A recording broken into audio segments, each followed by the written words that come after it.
はい、皆さんどうもありがとうございました。Thank you very much indeed for your cooperation. 引き続きまして、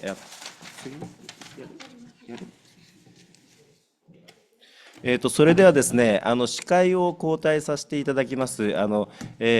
当室、人物交流室の上原がこれから司会をやりますので、よろしくお願いいたします。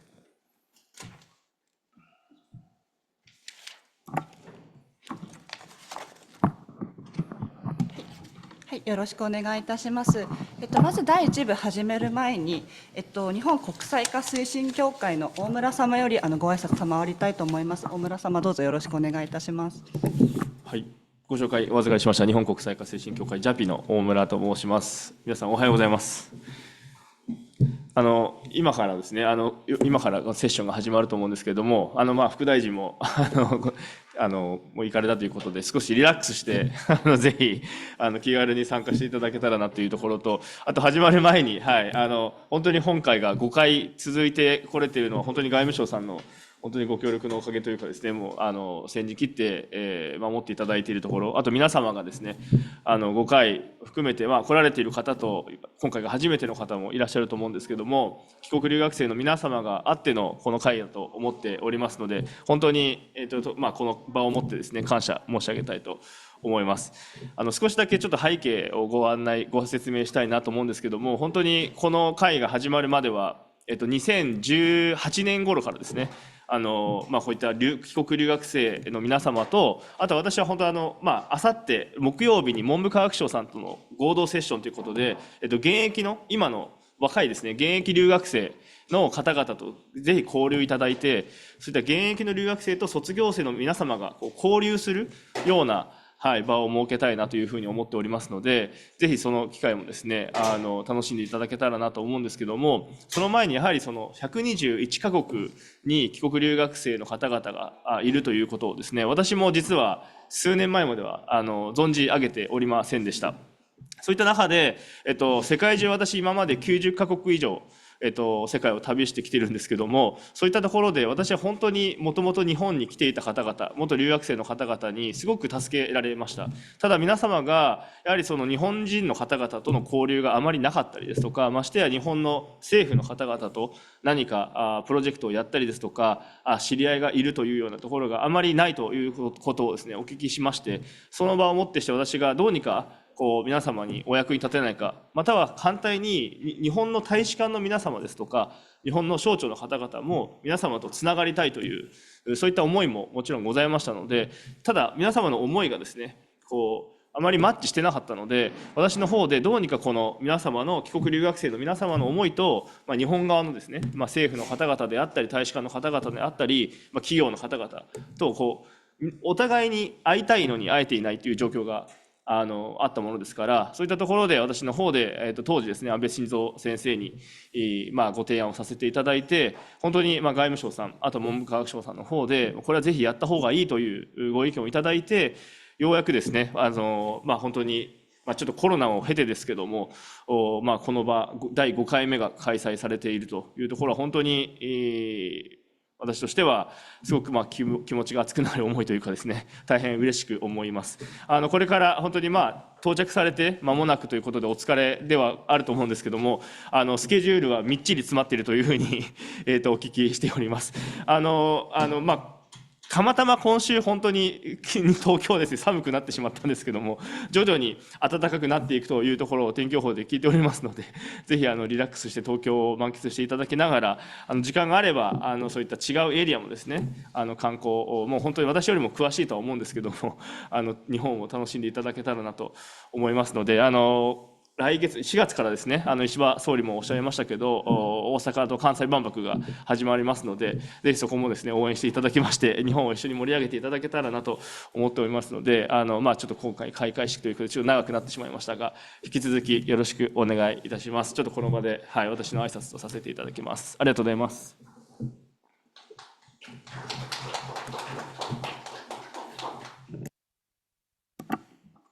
はい、大村様ありがとうございました。それでは帰国留学生総会第1セッション始めさせていただきたいと思います。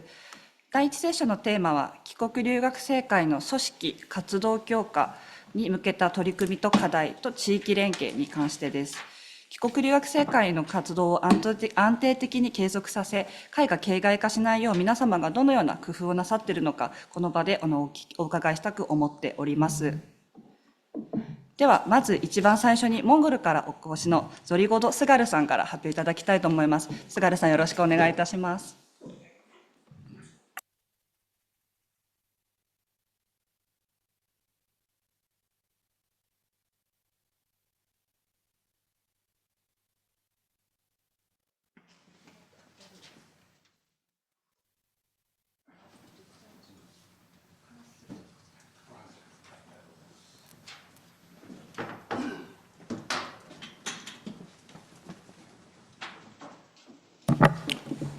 皆様おはようございます。おはようございます。本日こういう貴重な機会をいただきまして誠にありがとうございます。モンゴルから参りましたゾリゴト・スガルと申します。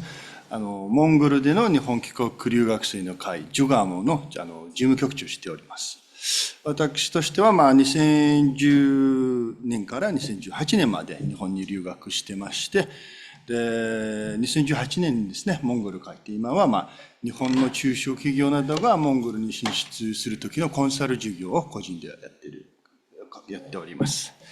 はい、では早速発表に入らせていただきたいと思います。はい、次のページお願いいたします。15目会としてはね、1995年に設立されてまして、モンゴルではそういう各国帰国留学生の会という意味では初とロシアを除けば初という感じになります。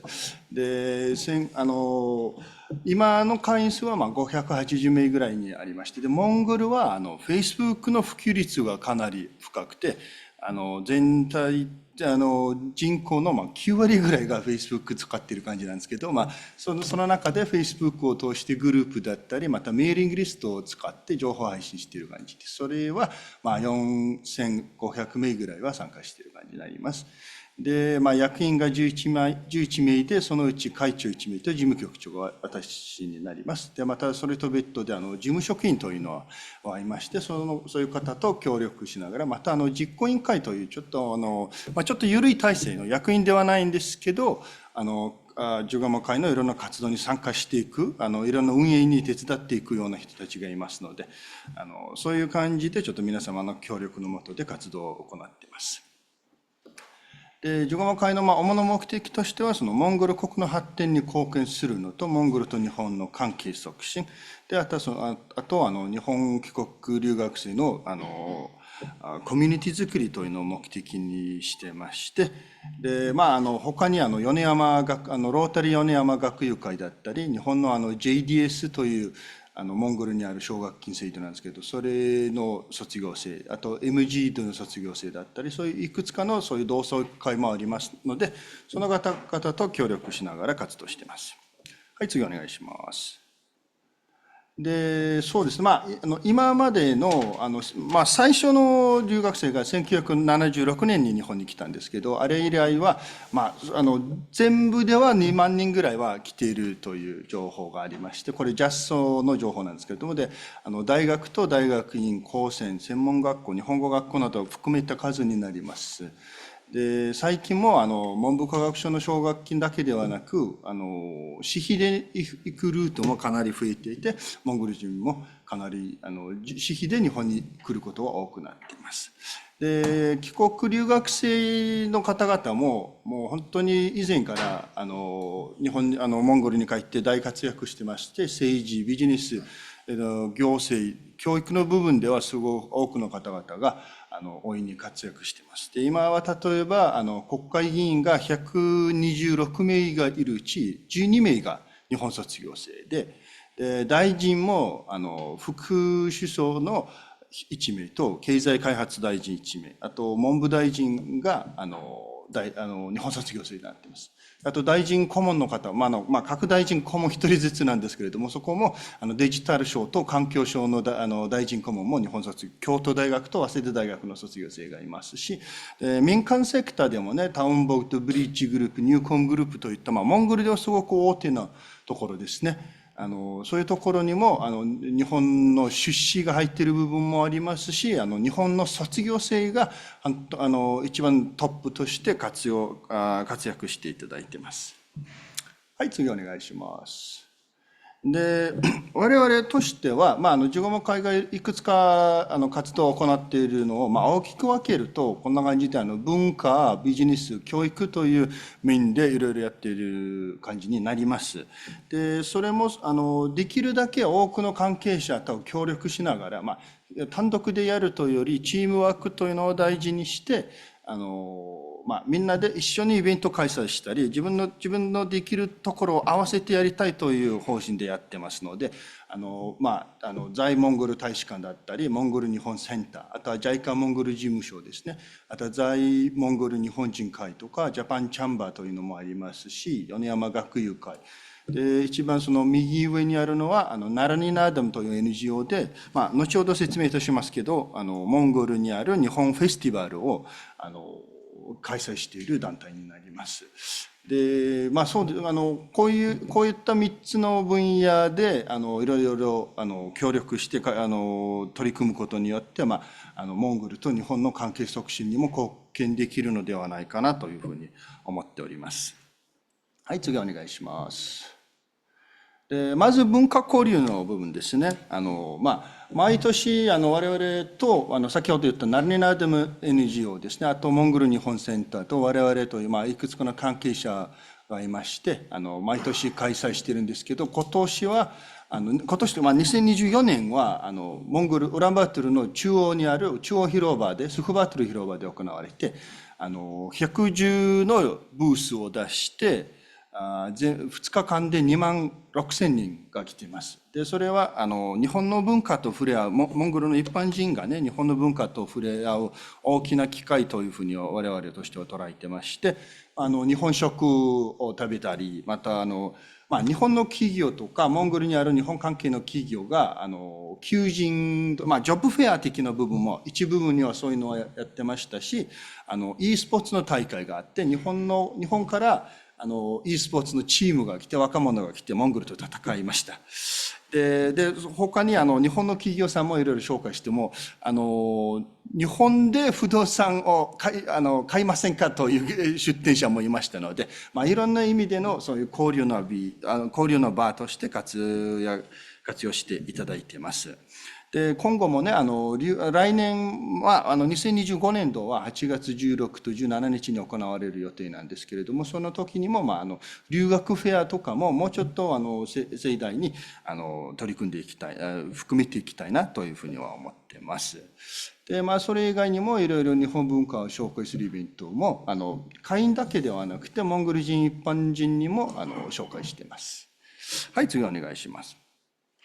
で、文化交流もね、今までのモンゴルと日本の関係性では文化交流がすごく深いんですけれども、それ以外にもビジネス交流がちょっと、正直なところ、まだまだちょっと少ないなという部分がありまして、で、例えば2016年にモンゴルと日本の間で、それモンゴル初となりますけど、経済協力協定が締結されまして、日本としては10カ国名ですね。なんですけれども、今、2022年の時点では、利用割合が 25% 以下ではありますし、モンゴルからの輸出の 0.1% が日本、モンゴルへの輸入の 7.7% が日本というふうに、まだちょっと望ましい数値にはなってないという状況ですね。なので、それいろいろ要因がありまして、モンゴルにとっては産業があまり発展してないとか、またその EPA を活用するような情報が不足しているという部分もありますけど、だから我々としてはそういうのを改善していくためにいろんな活動を行っています。で、そこに一番大きく協力していただいているのが JICA モンゴル事務所でありまして、モンゴル日本ビジネスフォーラムというのは今年で3回目開催しました。で、毎回500名ぐらいが参加して、100名ぐらいが日本から、400名ぐらいがモンゴル人が参加していますし、あとちょうど来週なんですけれども、フーデックスというアジア最大級の食品展示会に、モンゴルの企業を出展させています。出展するときに支援を行っています。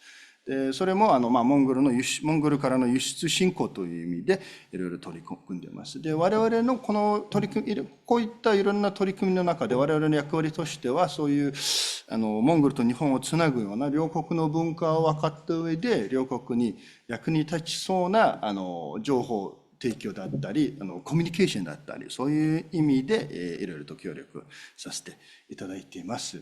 であとその3番目にありますモンゴリア・ジャパン・オープン・イノベーション・コー・クリエーション・ミックスという取り組みなんですけれども、JICA モンゴル事務所が主催してまして、で我々が協力していて、オープンイノベーションと競争というイベントで、いろんなステークホルダーが自分たちの資金、アイディア、ノウハウ、経験などを持ち寄って、モンゴルと日本の社会問題を解決策を探りましょうというイベントです。2024年では2回目、開催されまして、8月5日ですね、東京でもモンゴルの企業とかプロジェクトさんが来て発表しています。はい、次お願いします。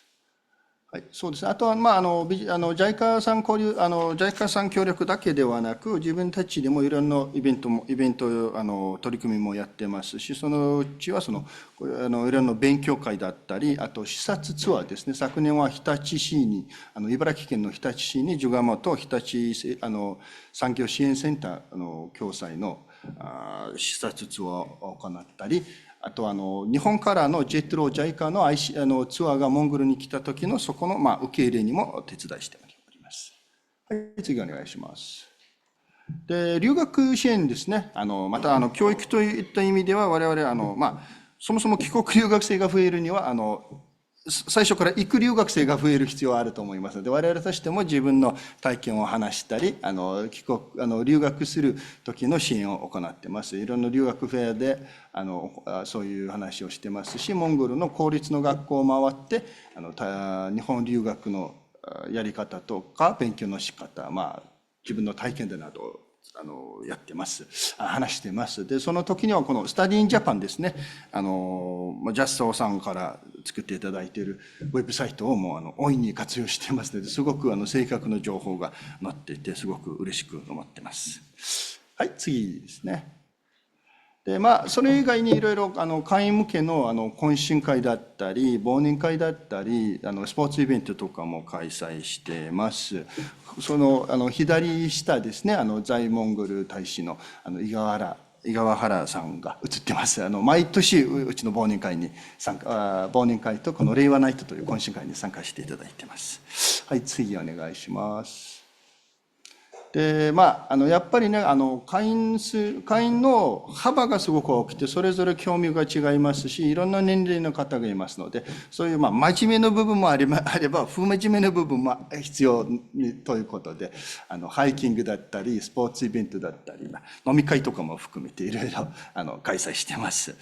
はい、次お願いします。その他にですね、JICA さんの協力隊の方がモンゴルに来た時の、モンゴルの文化に触れ合うためのホームステイというのをやってまして、それを日本帰国留学生が JICA の日本人を受け入れたりしてますし、あとそうですね、昨年ですね、能登半島の地震の時にはモンゴルで募金活動を行いまして、わずかですけれども100万円ぐらいの募金を集めて井川原大使にお渡しした時の写真になります。はい、次お願いします。すいません、ちょっと時間オーバーになってしまって。であとそうですね、先ほど言ったようにいろんな機関と協力しながら、モンゴルと日本の関係に役立つことであれば何でも対応しているという感じで、先ほど言ったビジネス、文化、教育という部分でいろいろ活動をしております。で特にね大使館さんとJICA モンゴル事務所、モンゴル日本人材開発センターにはすごくお世話になっております。はい、はい、次お願いします。で、最後ですかね、今後の課題と、提案というかね、そういう意味では、いくつかありまして、でまず先ほど言ったように、その帰国留学生を増やすには、最初から、日本に行く人たちを増やす必要はあるんじゃないかなと思っていて、で、最近はね、インターネット、モンゴルは特にインターネットとかいろいろ情報が公開されることによって、新しい機会が十分に出てきてますので、学生さんにとっては選択肢がすごく多くなっているといういい部分はありますけど、例えばアメリカとかオーストラリアだったり、そういう国に行くのが多くなってきています。で、それにプラス、最近は中国と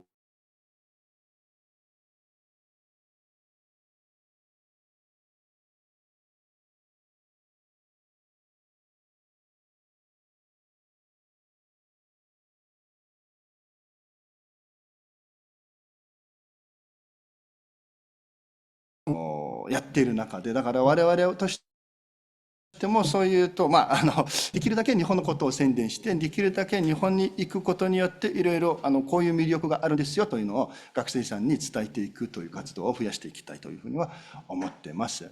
で、一つ課題としてはですね、新卒業生を呼び込むという意味で、文部科学省だったり JDS だったり、そういったシステムで行った人たちであれば情報共有はできるんですけれども、私費で行った人たちは何名行って何名が日本に残って何名がモンゴルに戻ってきているのかという情報はちょっと不明でありますので、そういうのは明確にする必要はあるのかなと思いますし、あと帰国留学生会として認知度を上げていく必要があるんじゃないかなというふうに思っています。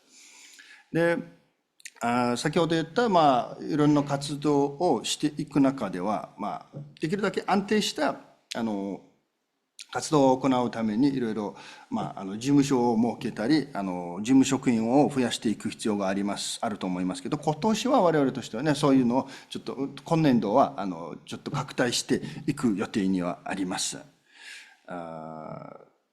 で、4番目の提案なんですけれどもね、これもね、モンゴルにあるアメリカ、ドイツの同窓会とかも、大使館とか、アメリカ政府、ドイツ政府とかといろいろと協力してまして、例えばアメリカ政府関連でモンゴルの社会問題解決のためのプロジェクトを提案して、それに資金をいただいたりとか、そういう制度もありますので、それと似たような、社会問題解決だったり、もしくは地域社会に役に立つような、もしくはモンゴルと日本の関係にいい影響を与えるような取り組みを増やしていくためには、そういうインセンティブがあると、また卒業生の参加も増えていくんじゃないかなというふうには思っています。はい。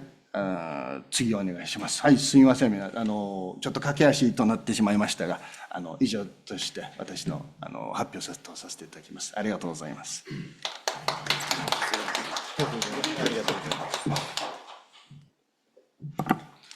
菅原さん、ありがとうございました。プレゼンもさることな大丈夫ですか。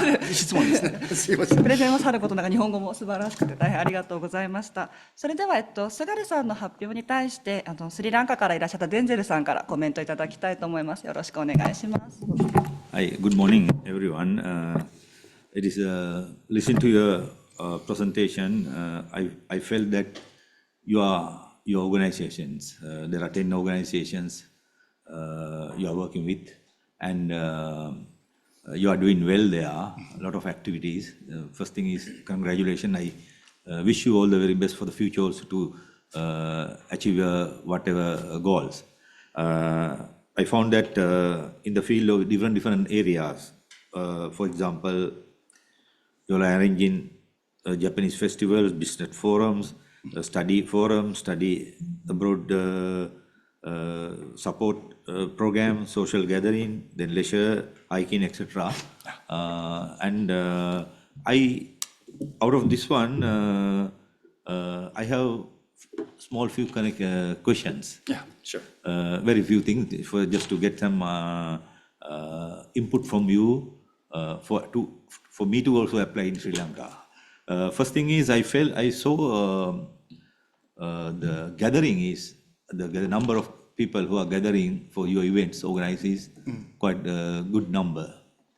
My question is, are they all these organizations or the related people who are coming for these events organized by your groups, are they located in close proximity or close area, or are they coming from far?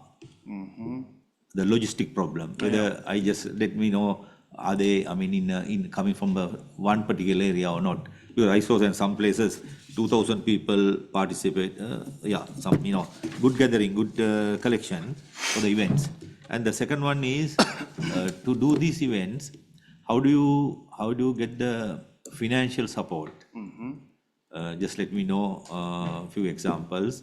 And then the other thing I found that there are, as I said, there's a demand. Look, I felt that there's a demand for to learn about Japan, go to Japan, or to know about the culture, history, etc. That's why people are gathering. So how it came? It came from how it came. And contradictory, you said that students now are mostly willing to go to US, America, China, Korea because of the money, the scholarship offered. It bit contradicting. I felt from the first part of your presentation, there's a good demand, good relationship with Japan. They like to come to Japan and they like to attend to the events organized by you because the number of people gathered.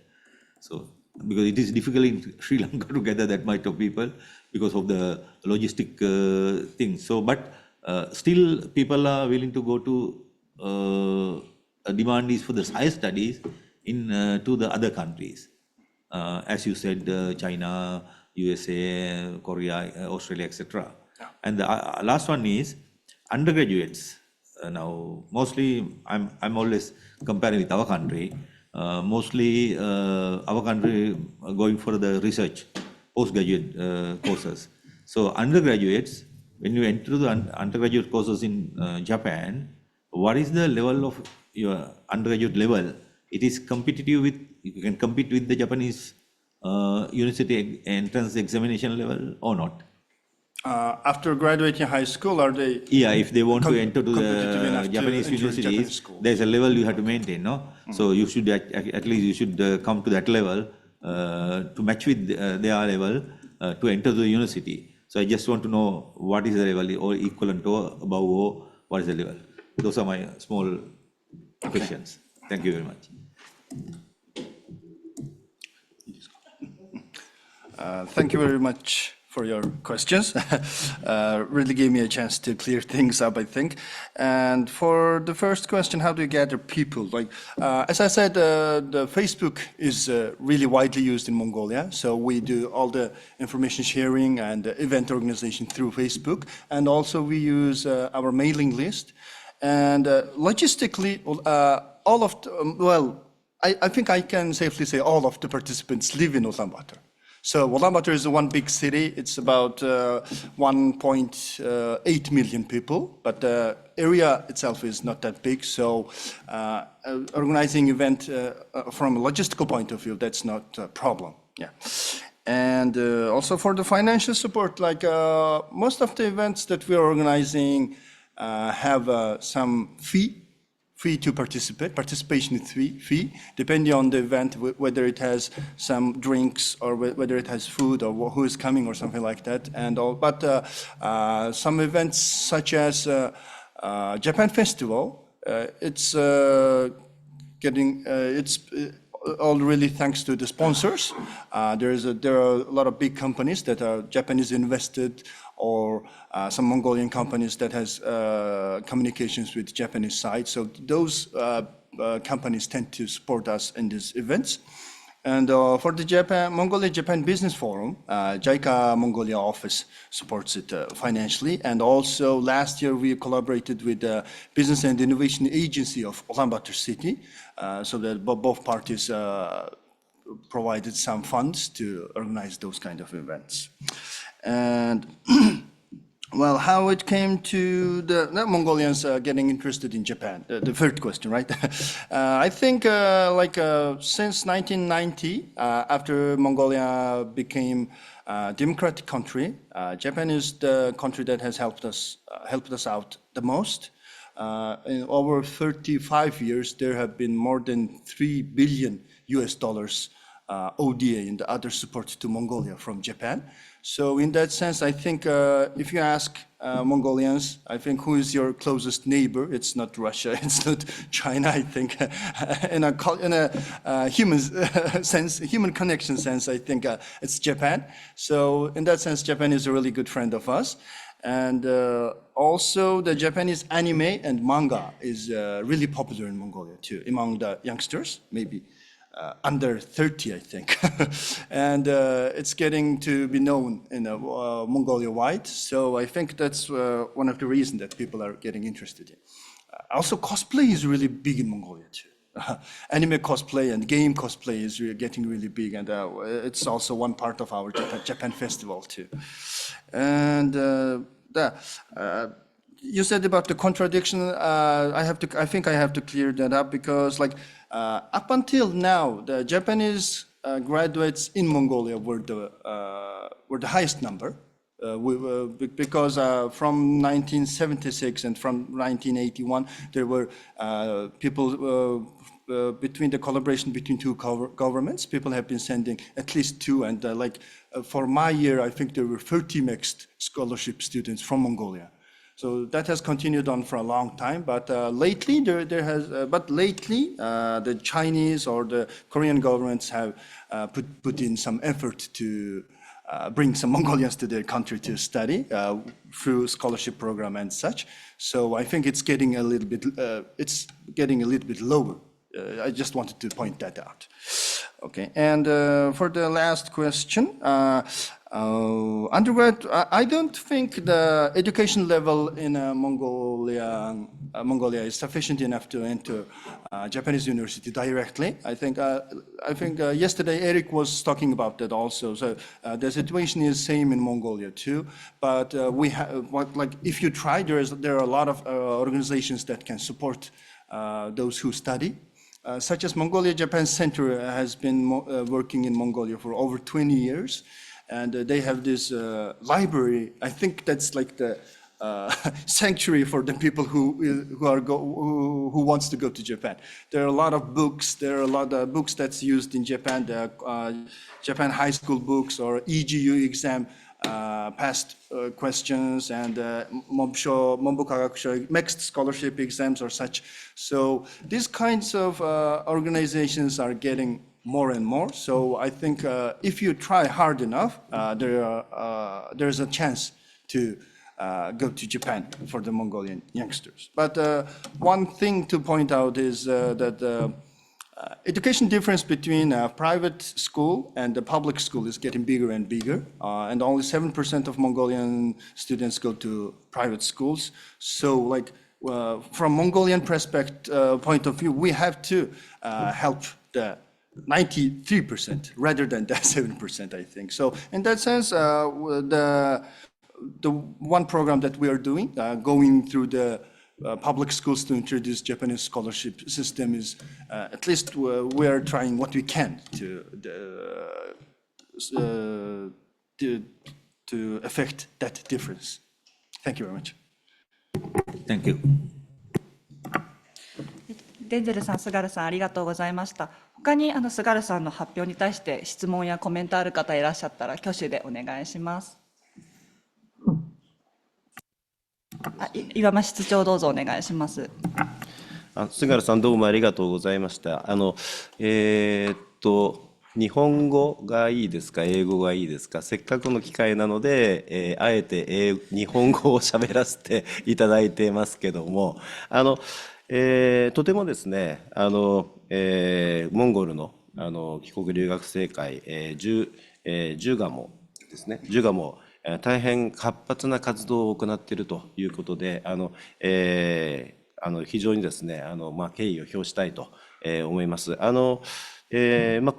この中でですね、お話を聞いたところでは、その協力団体、JICA、ジェトロ、そしてスポンサーとなるような企業との協力っていうのが大変大きいのかなというふうに感じました。で、その一方ですね、事務局の運営とか、これから活動していかないといけないということで、このジュガモの独自のその資金調達の方法っていうのは何かあるのでしょうか。そうですね、自分、そうですね、いろんなイベントに関しては、スポンサーさんがすごく協賛していただいていることおかげで、開催している部分もありまして、ジュガーモ会としては、一応、年会費制度にはなっているんですね。で、ただそれがわずかで、年間日本円で2500円ぐらいなんですけれども、そういう年会費制度もありますので、そこからは一部、資金、調達はしてます。あと、幹部の方々は、役員の方々は、年間、2万5千円の、そういう、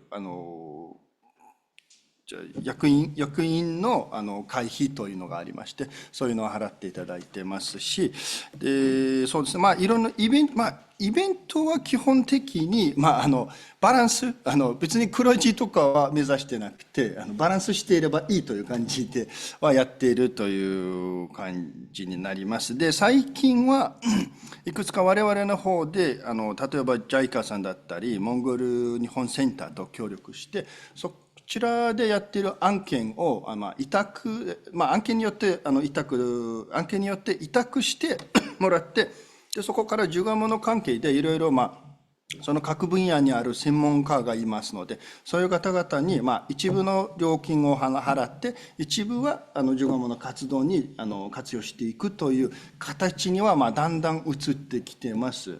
で、じゃないと、また、今までも、30年続いてますけど、会費というのが、また、とてもそういう、何ですか、安定して、頼りになるものではなくて、その年によって減ったり増えたりしますし、あと、例えばコロナ禍の時はね、もう完全に活動なかったので、活動してないのに、会員から会費もらうのかという話にもなってしまって、そういうのがありますので、だからそういった意味で、いろんな機関との協力で、我々の強みとしては、人的財産というかね、日本で留学していろいろ教育してもらって、で、モンゴルに、すごくいろんな大学の先生方々も多いですし、そういうビジネス分野での人も多いですので、そういう人々とのそのコミュニケーションを、コネクションというのをベースに、それを活用して、協力して一緒に働いたり、一緒にプロジェクトを実施したりしています。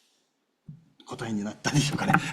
ありがとうございます。おそらくこの独自の資金調達っていうのは各帰国留学生会にとっても悩みの種の一つだなと思ったので質問させていただきました。ありがとうございます。岩間室長、菅原さんありがとうございました。他にコメントある方いらっしゃいますか？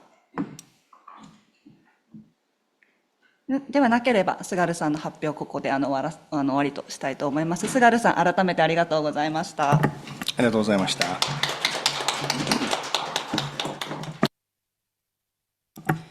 では次の発表者の方に移りたいと思います。次は、フィジーからお越しになったサリカ・チャンドさん、お願いいたします。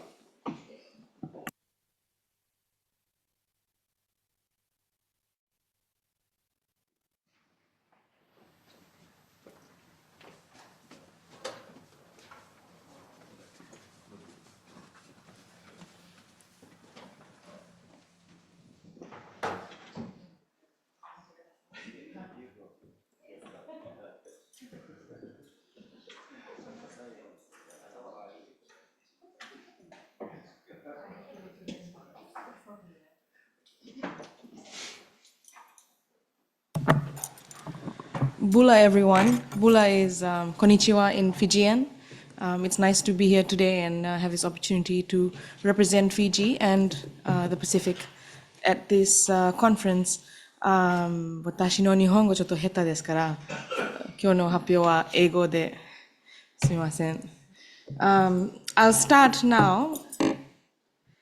So that's a big act to follow after Sugar-san. but I will try my best.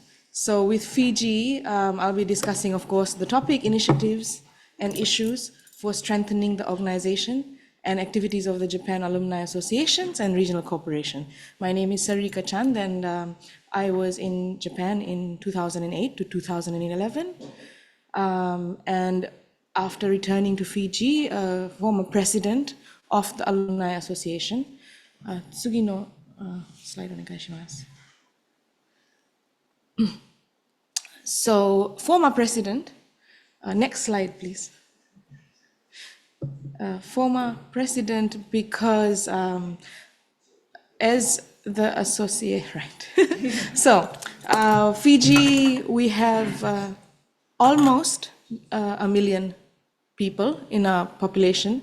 And so for Mombukakasho, we have had about 170 students since the scholarship was established in the Pacific in 1982. We've had several initiatives since then to keep the alumni active. And a lot of that, the pillar of strength for us has been the Japanese embassy support, which has been the constant with students coming and going. The embassy's support and the working with the embassy has enabled us to keep the alumni active. Next slide, please. Oh, actually, while we're here, one of the strategies that we have used to keep our alumni active, despite the small number that we have to deal with, I'll reflect on this now and I'll come back to it later. We include students from the other Pacific Island countries that are living and working in Fiji. So this is a photo from one of our forums, and it includes not just our Fijian students, alumni of Mombusho, but also a Tongan representative, somebody from the Philippines who was on the Mombusho scholarship and working in Fiji, as well as like a spouse of one of the Mombusho students. So that is one of the strategies that I will come back to. Next slide, please. So,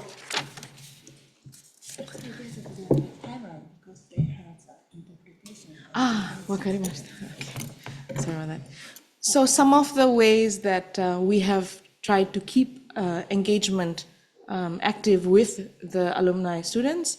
As Fuji-san mentioned, we are the connection for Japan to our countries, and so in the same, and I completely agree with that, and that's what has been the motivation for the alumni to continue with activities upon the return of students from Japan back to our country. We are very actively involved in the new student orientation and their farewell. I think this is important because it also encourages a whole new batch of students. That has been one of the ways that the Mombusho scholarship is promoted back home, through peer pressure, through research peer pressure, through connecting people that we know that have an interest in Japan, but may not have enough information, and connecting them with either our schools back in Japan or other students who are studying in Japan, to strengthen that bond and allow them to apply for the scholarship, apply for universities and find professors and seek the research that they want to continue. The Alumni Forum has been a more substantial way of engaging students to allow them to share their research, share their experiences, and enable them to either enrich the lives of those who are back and how they can continue building this bond between Japan and Fiji, or to inspire those who are going to Japan. So this is like during the farewell for the new students. We are actively involved with the Japanese embassy activities like Culture Day and the film festival. We've had volunteers show up at the cinema before the film festival to talk about the movies that are playing, and the interest in Japan is not purely academic, of course, and so the film festival and Culture Day is one of the ways that we use to keep people interested. So there's also the Japanese ambassador meet and greet. Whenever we have a change of ambassadors in Fiji, the embassy has been very kind to include the alumni in introductions to the ambassador, and once or twice we've also had the opportunity to meet the ambassador for dinner at his residence to continue the important conversations on how to engage more students. There's a research network that I will come back to, and I think being part of a wider network such as this right now, and the Australia Pacific network that we have engaged with, and other Japanese alumni networks in the Pacific like JICA and Genesis, which is for university students, it gives us a bit more purpose and say, that we're not operating alone, not in isolation. Next slide, please. And so, very quickly, some of the community engagement, as I mentioned, was Culture Day, being at the booths during Open Day, at the university especially. For Fiji, the main interest is for research, master's and PhD. There is very little to none engagement at undergraduate level. For, Japanese language studies is not common in Fiji, and so that is the focus. So one of the examples is one of the former students talking about Hinamatsuri, which was yesterday, to some of the high school students at the end of high school, but just to put them on the path for when they finish undergraduate and are looking at opportunities beyond that. Next slide, please. In the next slide, you'll also see about meaningful community engagement. This was a bit of psychoanalysis in terms of how do we engage the alumni and, to see that, to make them feel like they're doing something worthwhile. Again, as I mentioned in yesterday's session, for us, it's not about quantity, but about the quality of the impact. And so what the students bring back to the Pacific and give back to the communities in the knowledge that they have is very important for our sustainability. And the next slide.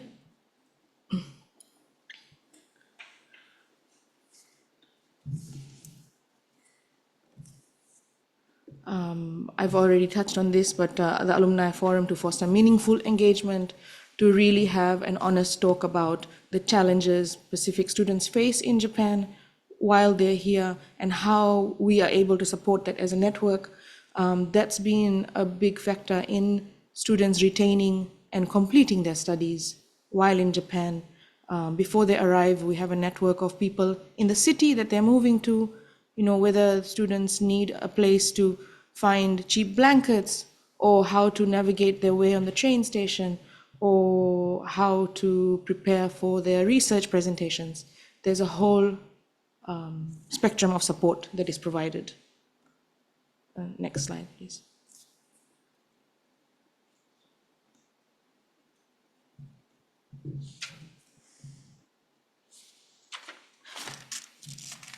And of course, providing orientation to the new MEC students, orientation and farewell, so in whatever way they can be prepared before they depart. Next slide, please. This is one of the biggest trends in the past that has led to a positive outcome for the alumni and for the students. They say if you want to go fast, go alone. If you want to go far, go together. And that has been the strategy for Pacific Island students with Mambusho in Japan. In 2009, with the help of the Sasakawa Peace Foundation, the Mambusho students brought together Pacific Island Mambusho students from Hokkaido till Okinawa for an Island Students Assembly. It was formed by the Pacific Island Researchers Forum. And that was one of the richest engagements we've had so far. Unfortunately, in the second year, it happened on the week of the Great Earthquake. And so we had to, since then, the interest has dwindled. Sorry, that was my timer.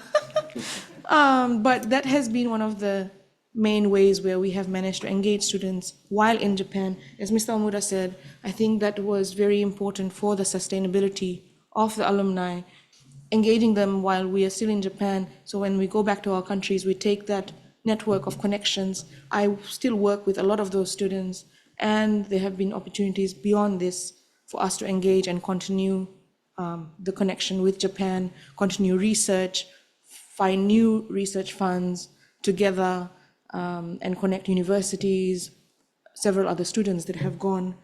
So next slide, please. I will have to conclude soon because I have passed my mark, but I'll just wrap it up. Basically, similar challenges like the other alumni in terms of contact lists being updated. People change jobs, people change phone numbers. I mean, it's a small number, but COVID had also created disruptions, sustained commitment. A lot of the former committee members over the years have migrated to Australia and New Zealand.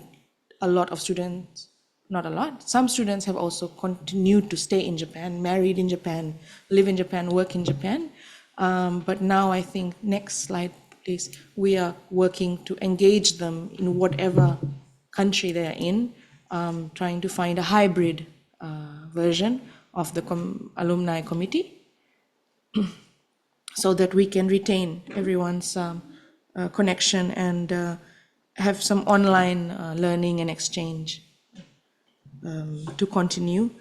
I think, I think the sustainability is important so that the time and energy that the Japanese government and our own countries have invested in having Mombusho students study in Japan is not put to waste, that that we continue to use that opportunity and sustain that link beyond that. Right. Thank you.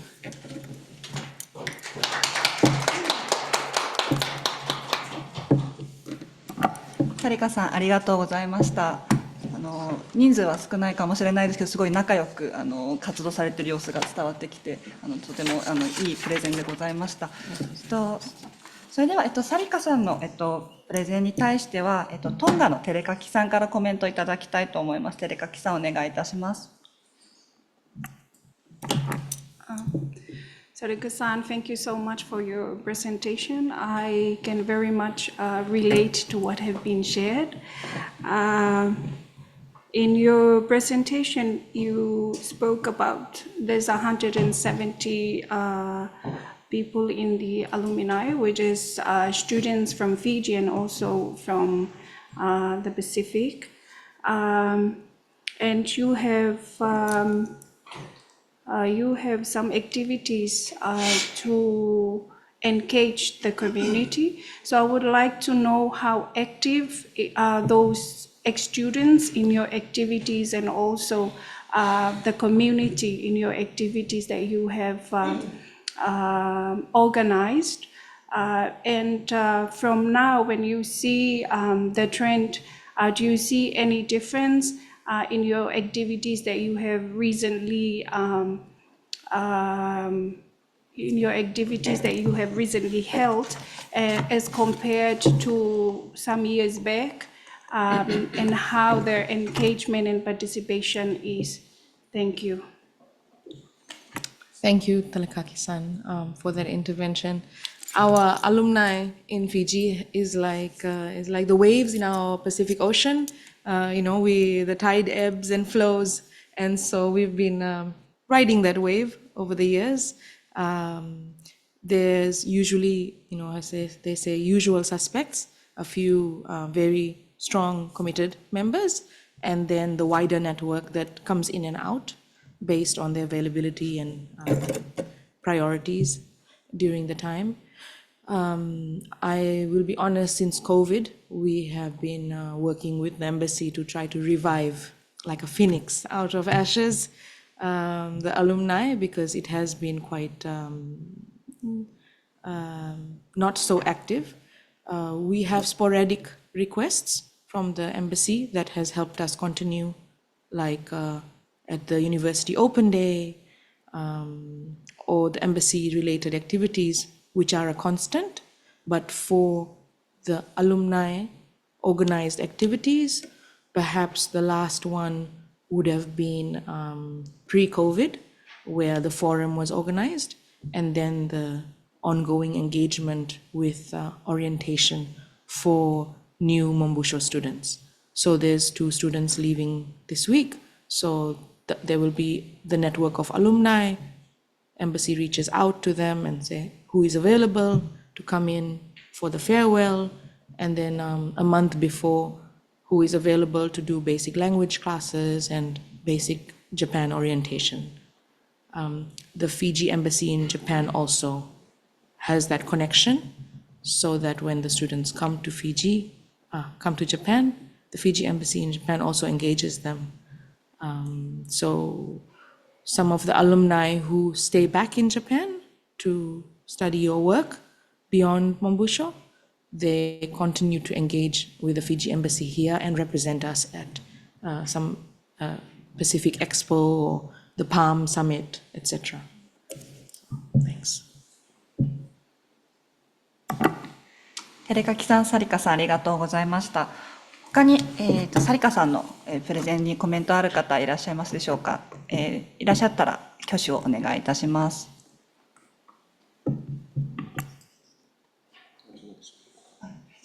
岩間室長お願いいたします。すいません、どなたも手を挙げなかったので私がやります。No obligation. No obligation. 一つ質問があります。これは先ほどのスリランカのデンセルさんがお話ししての質問と同じような質問なんですが、イベントの時、いろいろな人たち留学生たちが皆さんフィジーの中で一つの島に集まっているわけではないと。でいろんな島々にいる方々が集まらないといけないというふうなことで集まりにおいて困難というものがあるのではないかなというふうに思います。でつまり活動を活発にしたいと思っても人が集まるということが難しいというようなことで、こういうようなことを困難感じていますか。でそれでどのような形で解決頑張っていますかというのがまず一つで、あと2つ目の質問はアイランド・スチューデント・アッセンブリーサポーティブ・バイ笹川財団で、これは2009年に行ったということなんですが、その後また計画ないしは予定というものはあるのでしょうか。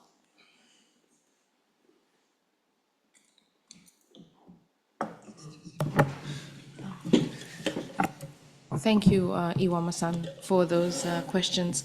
For the first question regarding the difficulties in bringing everybody together, actually with Fiji, most of the students that go back are based in the capital city, in Suva.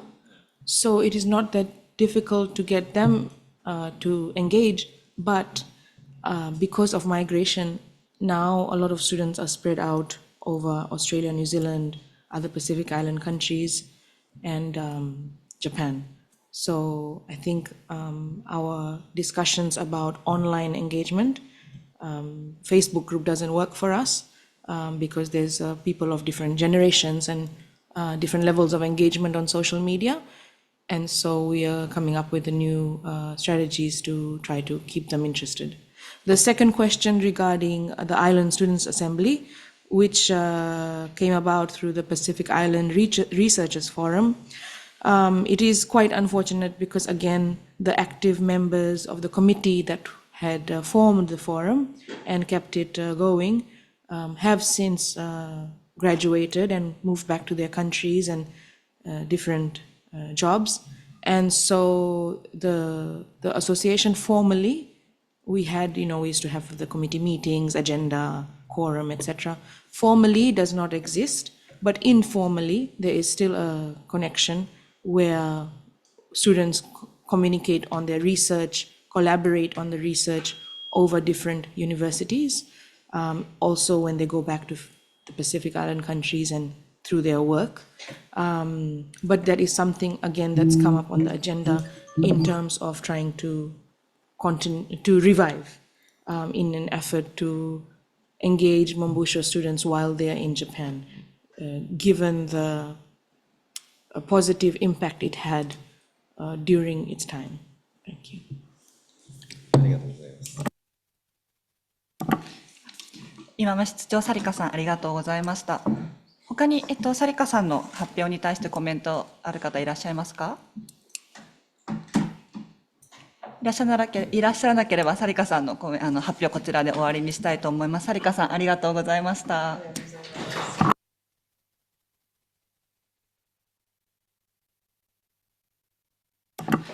続きましてブラジルからお越しになったアナ・カロリーナ・コンス・バシラさんにご発表いただきます。アナさんよろしくお願いいたします。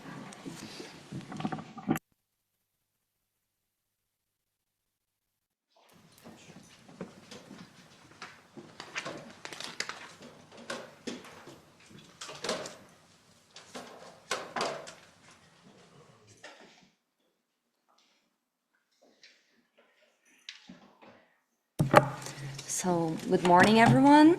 So, first of all, I would like to thank everyone for this huge opportunity. And even though I can speak a little bit Japanese, it's not that high for doing the presentation. So, I excuse myself, I'm going to do it in English. So, first of all, we are going to present the part of the Brazil. So, as you already said, my name is Ana, and I was a student, PhD student in Shinshu University in chemistry from 2018 to 2022. So it's a little bit more recent. So can you go to the next slide, please?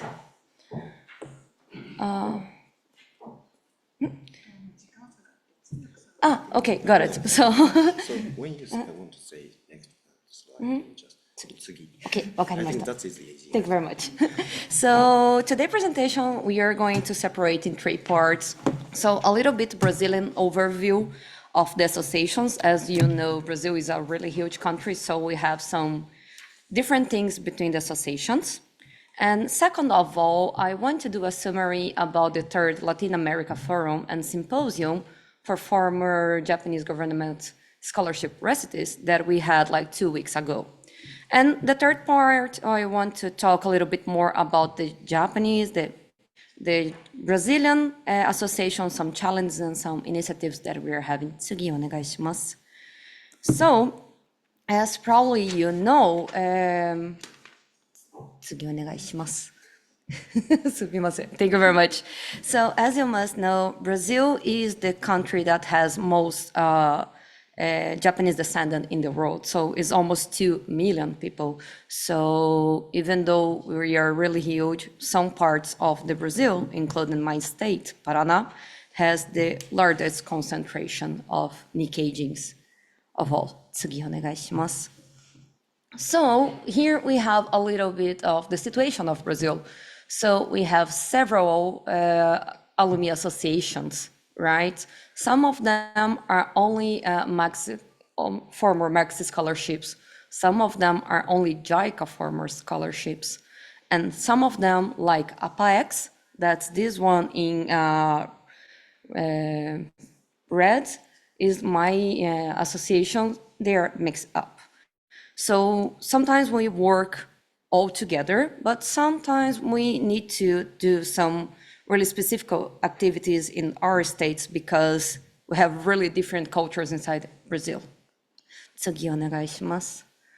So we have created, because it's really huge and has a lot of differences, we have created the UBJ, that's the Brazilian Union of Associations. So this part of the UBJ that we get together and made possible to do this Latin America Symposium. Okay, 次, please. And also, I want to talk a little bit about my association. That's the Paraná Association for Former Japanese Brazil Scholars.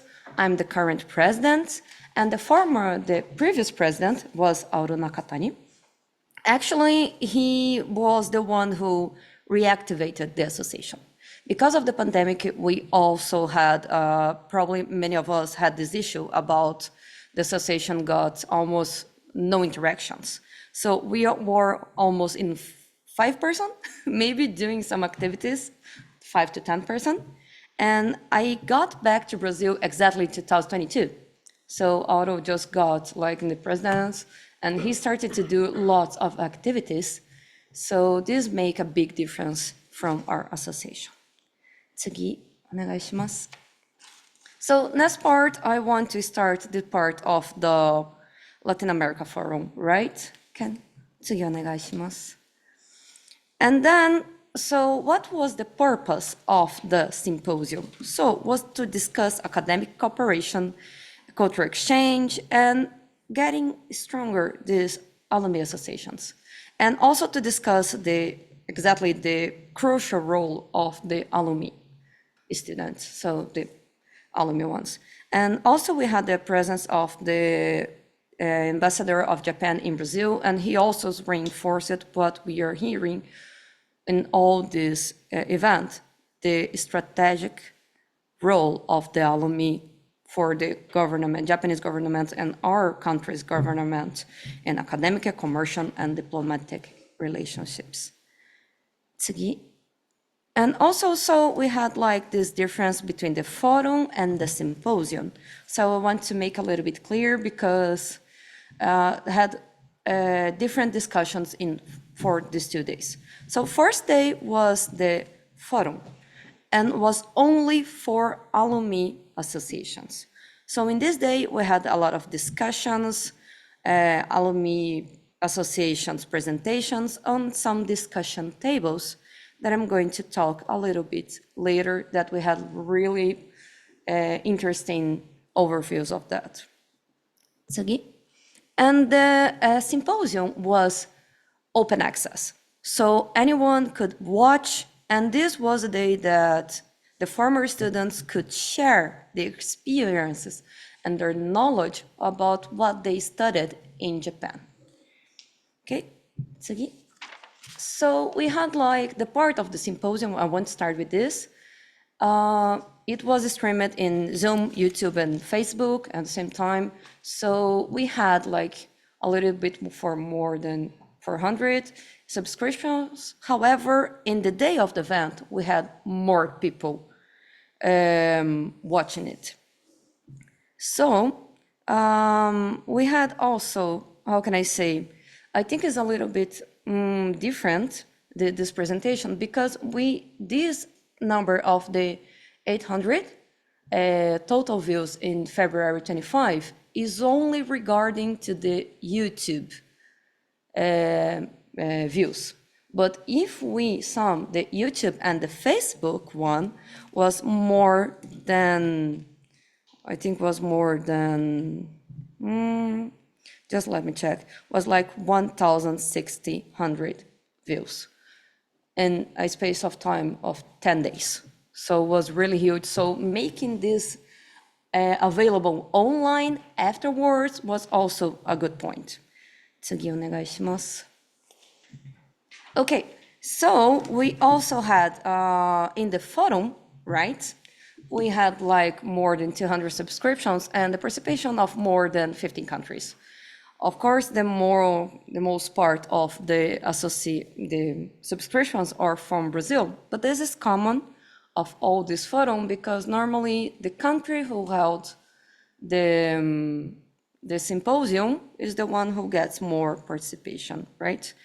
I think the presentation is the oldest one I sent, so unfortunately I cannot show you the other slide that I showed the difference between the countries and all the associations. But we have like the presentation of 13 associations and 9 different countries from Mexico, Costa Rica, and all over 5 presentations inside of Brazil. 次お願いします.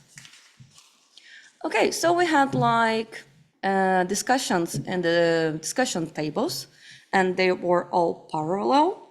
And we had the academic study collaboration, Japanese cultural arts, science technology, international relationships, and urban development. And the one I put it as extra was why? Because we did not plan it to discuss about this in the first time, but during the discussions, this issue about the scholarship transition, how to get a job or academic diploma issues started.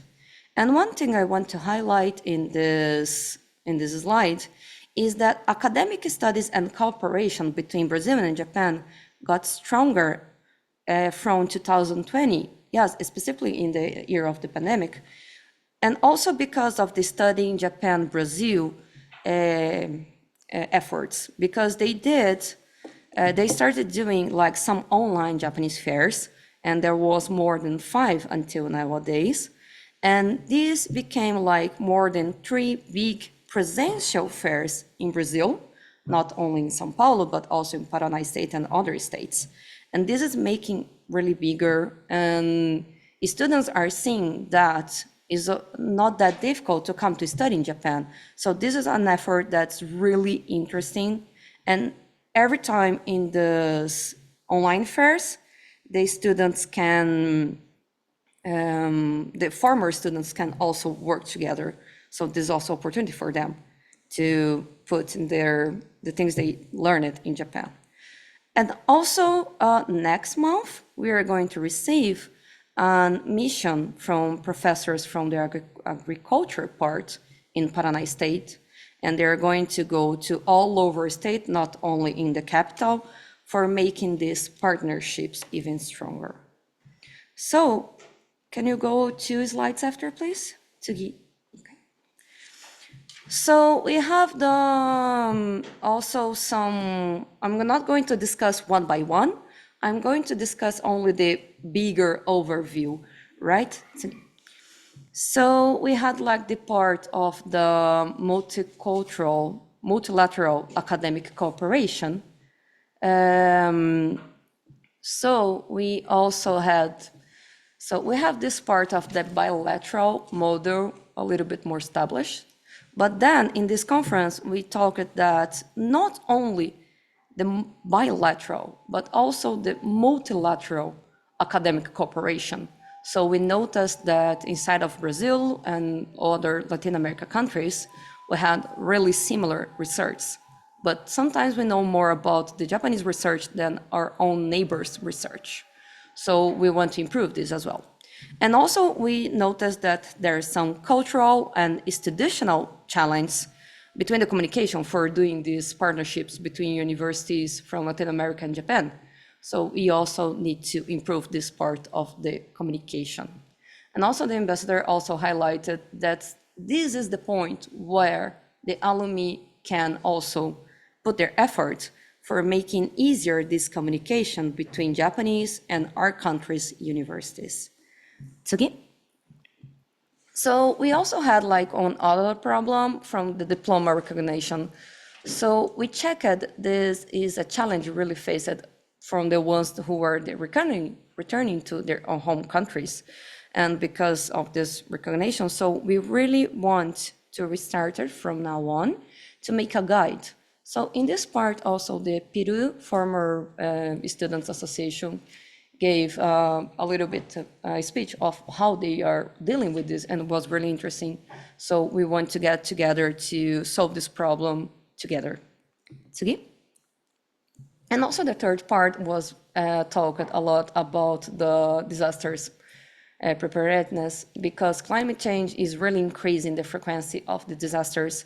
And Japan, not just because of the climate change, but because of the geology of Japan, you know much more how to deal with natural disasters than us. So we were talking about developing an educational material based on Japanese experiences, but this needed to be adapted to Latin America context, both culturally and socio-economically saying, because the cultures and the support we can have for these situations is really different, and we need to manage this part as well. Tsugi. So last of all, we had the presentation of the associations, right? And we observed some trends. Some of the associations are introducing new activities, and also activities collaborating with other associations. And some of them are continuing to the traditional activities, but they are facing a little bit engagement challenge. And what I say when I say traditional activities is like the scholarship divulgations and participating in the Japanese festivals. That's because of the high concentration of the Japanese descendants is really famous in Brazil, and a lot of events from embassies and consulates together. So this is what most of associations in Brazil do every time. But this is getting a little bit lack of engagement nowadays that we are observing in Brazil. So, 次お願いします。So the third part, I would like to highlight some of the activities that we are doing in Brazil, right? And 次.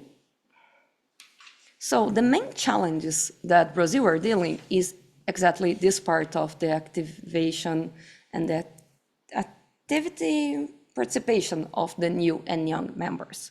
As you all know, maybe a lot of time the Maxi scholarships, especially Maxi scholarship, are not returning to Brazil, but they can keep contributing to this bridge, even though they keep in Japan. But this is still an issue. So we are trying to also see how can we deal, and some of the things that we are doing is also making some effort. So, 次. So some initiatives that I want to highlight from some of the Brazilian associations. First of all, from APAEX, in this last year, 2024, we started 3 new activities that I'm going to describe a little bit more details. And Tomodachi Rio is from Rio de Janeiro. They created a new alumni association. So not only restarting the one that already existed, but they created a new one. And one of the initiatives they did was like Japanese conversation meetups, not only inside Tomodachi Rio, but other Nikkei entities, associations, or Japanese who lives in Brazil. And this became a monthly reunited, so meetups. So this was really interesting because gather people from different backgrounds and is really sustainable. And the ASBBJ is from the south part in Brazil. They helped a lot with humanitarian support from the flood victims from the southern part in Brazil. That's why last year, Rio Grande do Sul is the southern state in Brazil, suffered a lot in this part. So not only with the nations and their knowledge about natural disasters in Brazil, in Japan, they studied in Japan, but also rehabilitation through music and so on. So it was not just the technical knowledge, was also this humanitarian parts of the after the floods. Next, please. 次. And so I would like to highlight some APAEX activities. So we have the more volunteer engagements. Why this? Because before 2024, the APAEX was only for former students. And we noticed that many of them was not coming back and not getting this connection. So based on other associations in Brazil, we tried to open to volunteers who want to study in Japan, or they are doing research about Japan in Brazilian universities, or other types of this connection from and Nikkei community first also. And we had an over 200% increase of the activations participants. And this also made an interesting movement that even from the students who returned to Brazil, they were more engaged than before. So there was some students who came back in 2020 that was never showed up, and then this year showed up. So we are seeing that's like a little bit community, this feeling for getting together is getting stronger. And also I want to highlight that this first photo is an event that we did in Maringá city. And the bottom one is in this Curitiba city. And those events was in the same day. And these cities are apart 8 hours by car. So this was only possible because of this activation and these participants really stronger. So even though I'm from Curitiba city, in this day I was in Maringá city, was more than 150 participants, because was for the elders, was specifically for the elders, like mental health and physical health, integration, a whole day with activities. And the bottom one was in Harumatsuri, one of the Japanese festivals, one of the biggest in our country. So half of the staffs were volunteers, and they always keep getting together in the events. Tsugi? So the next activity that we started in 2024 was a translation club. And this was really interesting because it started with the part of the upper.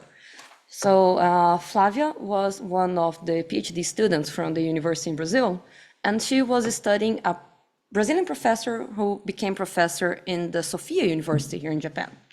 So she had this Japanese text about religion and society. And she was like, I want to use in my thesis, but I don't know how to read in Japanese. So we were seeing how could we do this. And the youngest ones, like from 19 years old and to 30 years old members was like, we can try to do this. And there were in 5 putting effort on this. So they spent some months translating to 21 pages from this textbook. So this started a new whole thing. And also they are helping in the interpretation when professors from Japan come to Brazil. This is the bottom part. So this is reaching another level from the academic research interaction between Japan. Tsugi? And I know that it's getting a little bit long, but I swear it's the last activity. And we started also a kimono club. Why this? Because Nikkei-jin community is really strong in our region, and many of them has kimono or yukata in their houses, but they don't know how to wear. Kimono, this part of the kitsuke, the art for wearing, is really complicated. So we are getting together. This middle photo is our study group. So we are studying the cutting, the sewing, and the wearing, and also preservation and restoring of these kimonos. How could we do, can we save this kimono or not? How can we upcycle this structure? And also presenting to the community traditional and contemporary kimono. The first photo was in a local TV that they were showing how to dress up, and also creating some opportunity to wear kimono in yukata. Because here in Japan, there has the wedding ceremony or seijinshiki, sotsugyoushiki, but in Brazil we don't have. So we are creating these events and these opportunities for being able to wear it. Tsugi? So finishing this whole part, I think it's important to say that some points that we saw that was some successful parts was the collaboration between other entities, or like consulates and embassies, and also the integration of new members and diversify the activities. And also one important part that we are seeing is like checking the interest of the alumni and the members of the associations and adjusting the activity. For example, the kimono started because of one of them, her grandma was made tea ceremony, and she earned all the kimonos, and she was like, oh, what should I do this? What should I do with this? And she started this, and the other one also interested in kimono, and the other one, so we created this group. So checking what the alumni and the members want to focus their energy is also important in our point of view. And also the ambassador emphasizes not only to check the focus on the new scholarship recipes, but also the alumni that are not together with us and a space that they can apply their knowledge. So alumni that sometimes came back through 5, 10 years ago, they become association members for then put their knowledge for the world. So I'm sorry for a little bit longer presentation, but tsugi. So here you have my contact and the association contact. Yes. So I'm open to discussions, and thank you very much for listening to the presentation.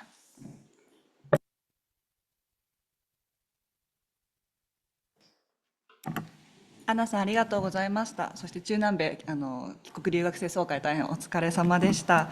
では、アナさんの発表に対してはコスタリカからいらっしゃったエリックさんからコメントいただきたいと思います。エリックさんお願いします。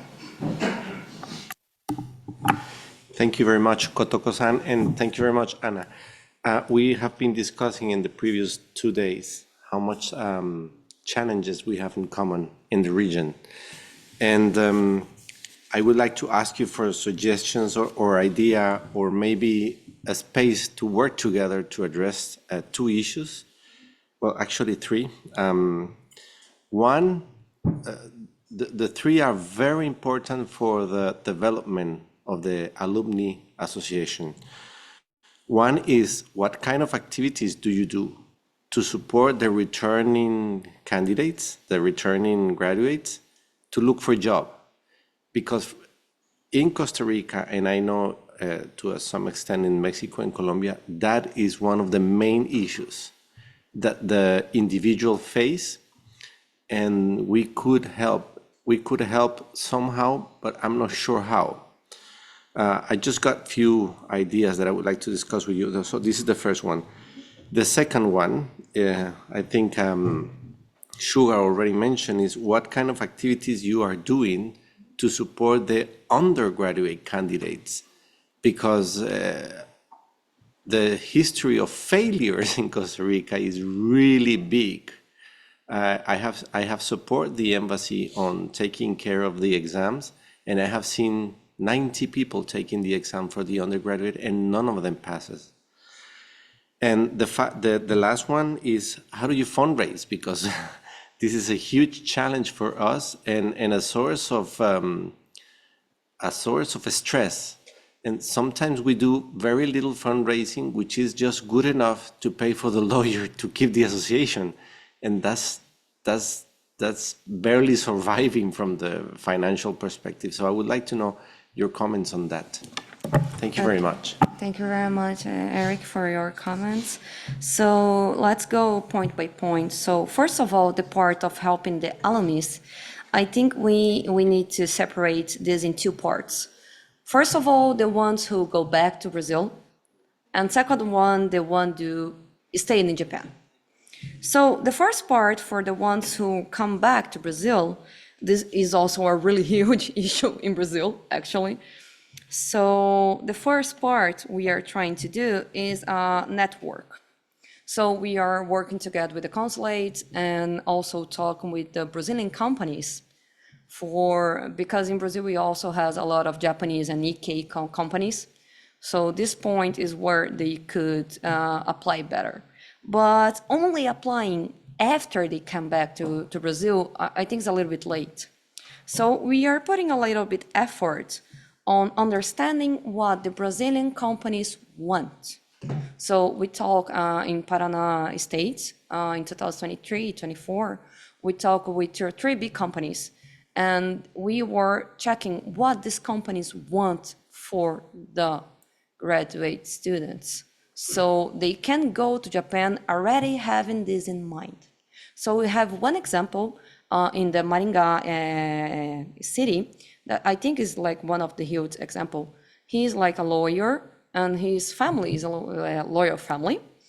And he went to Japan specifically to know better the culture. So he already knew when he was going to apply. So if the students know where and how they could apply before coming to Japan, they could rearrange their career better. For example, if we think about the Brazil research situation, we don't have that much connection between the university and this industrial part as Japan has. So if the person thinks in this part might be a little bit challenged, and sometimes they need to downgrade when they go back to Japan, to Brazil.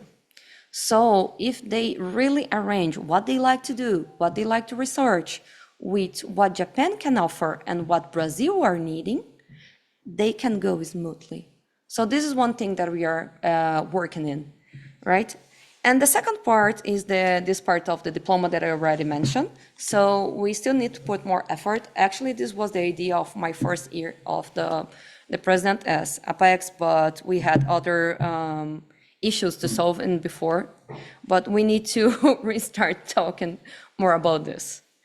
Okay, and the second part is for the ones who stay in Japan, right? Because most of them are staying in Japan, working here, and lost their contact with Brazil. Even though we know that most of the universities give a lot of support for them finding a job, we want to improve the connection between the former students who are living in Japan and Brazil. So one of the examples that we had is like in the symposium, we decided one of the lectures was about post-scholarship career.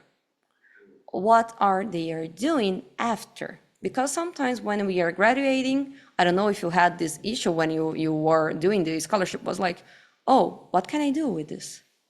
Where can I work? What should I do? So we brought some people who came back to their countries or are working in Japan for showing them if you want to study in Japan, you need to have a high level Japanese.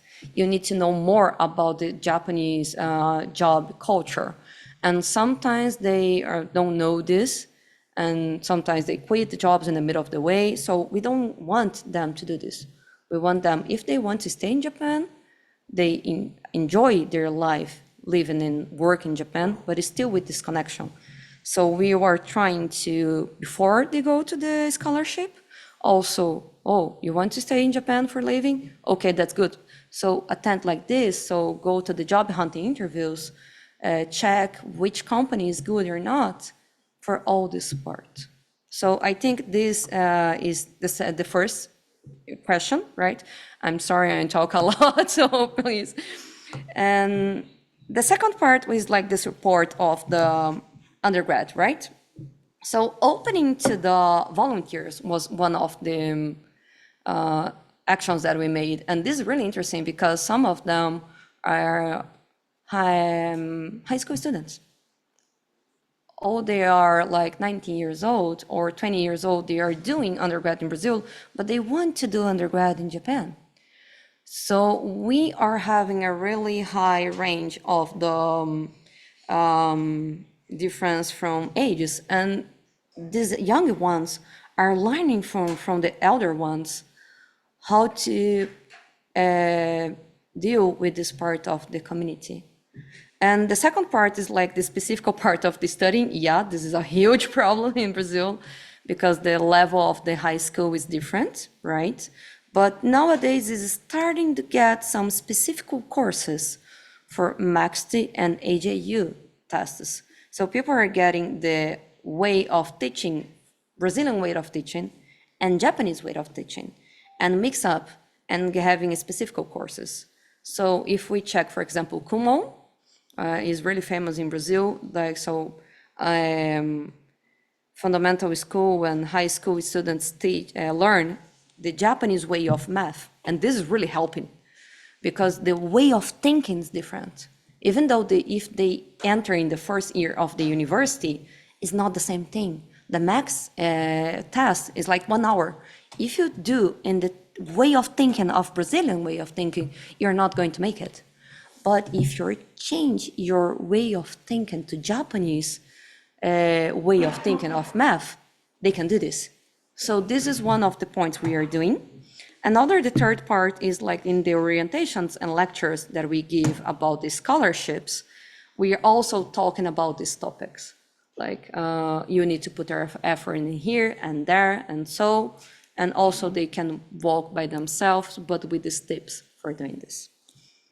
And the third part about the funding, yes, this is still a problem as well. So we have a lot of organization with the consulates and embassies, and also we have some projects that we do as follow-up from JICA. And we have like some annual fees, but voluntary fees. And I think like the two things that we are doing a little bit different. We also have some politics that like are not exactly former students, but they are from Nikkei community, that sometimes we can have some funding on this. So as this year is a 130th anniversary of the diplomatics between Brazil and Japan, we are having this really huge Nikkei, young Nikkei event. So we are getting this support as well, also from other companies. And also in some festivals, we are, for example, for having the experience, for have to put in the kimono, sometimes we are asking like something similar to hyakuen or nihyakuen, just for us to keep maintaining and cleaning the kimonos, for example. Otherwise, we are normally putting from ourselves, put a lot of effort from ourselves, but this is starting to get a little bit heavy for our associations. So we are trying these new measures as well. So we started this like last year, August, and we are going to do one more of this in April, and we hope that this also might be one way of funding. So I think now is all your questions. Thank you very much for asking. ありがとうございました。エリックさん、アナさん、ありがとうございました。ちょっと時間をじゃあ過ぎてるので、ちょっとすみません、アナさんの発表を終わりにしたいと思います。どうもありがとうございました。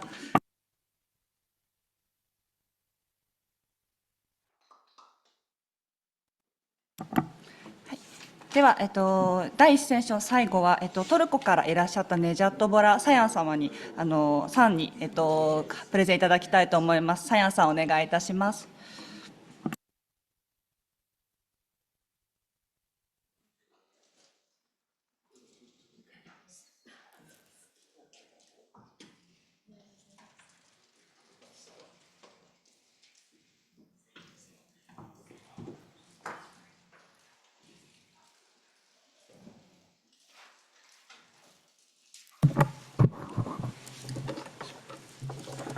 皆さん、こんにちは。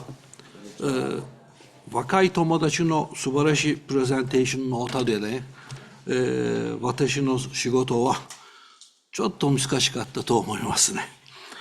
私はね、ネシャット・ボラ・サヤンです。トルコから会議に参加しています。日本に関して私の帽子も2つ持ってあります。1つ目の帽子は1994年から会社の務めているトルコ日本帰国留学生協会です。トルコ日本帰国留学生協会は1932年にメテチュンジョク教授によって設立されました。メテ先生は1994年からチャナッカレ大学の学部士になってから私は会長になりました。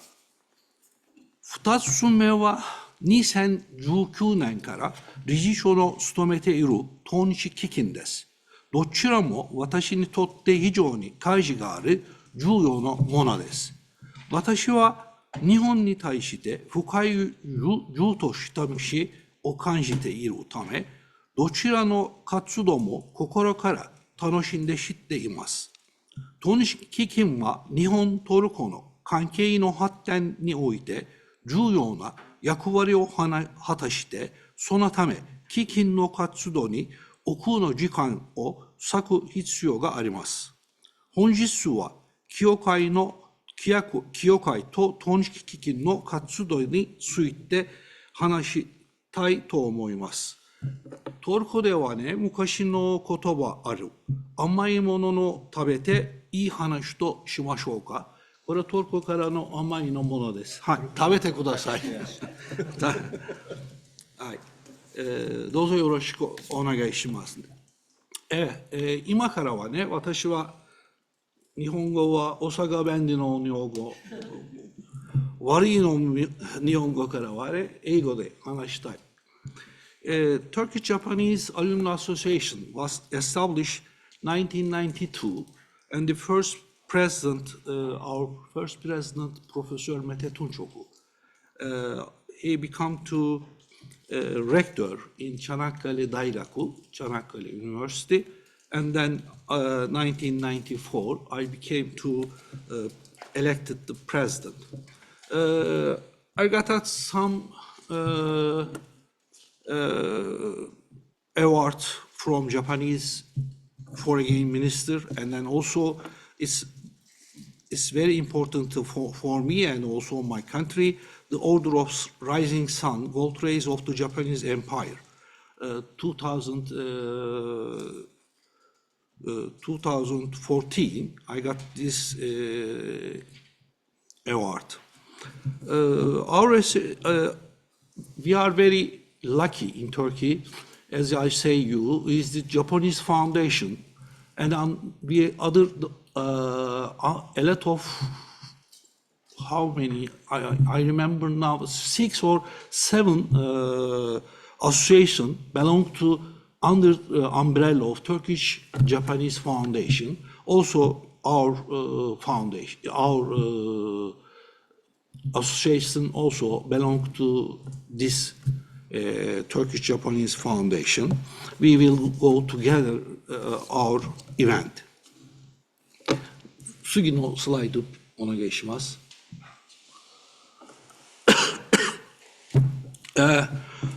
Our association especially provide opportunity for the students, researchers studying in Japan to own scholarships, to say the academic and the social communication with each other returning from Japan, and to develop relation between the two countries in the fields of education, science, and the culture.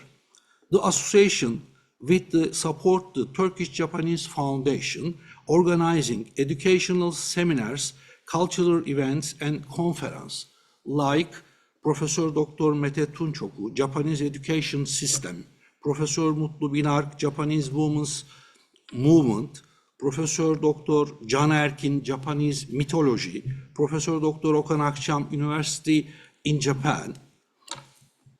次のスライドお願いします。For example, this is the very good organization, our association, bonsai exhibition. There's in 2024 in Ankara. This is the first bonsai symposium. Is the Professor Zekai Yaman, also he's my colleague, and then he's the dentist also. He studied in Osaka Daigaku no Shugakubu de 勉強しました、彼は。はい、お願いします、次の。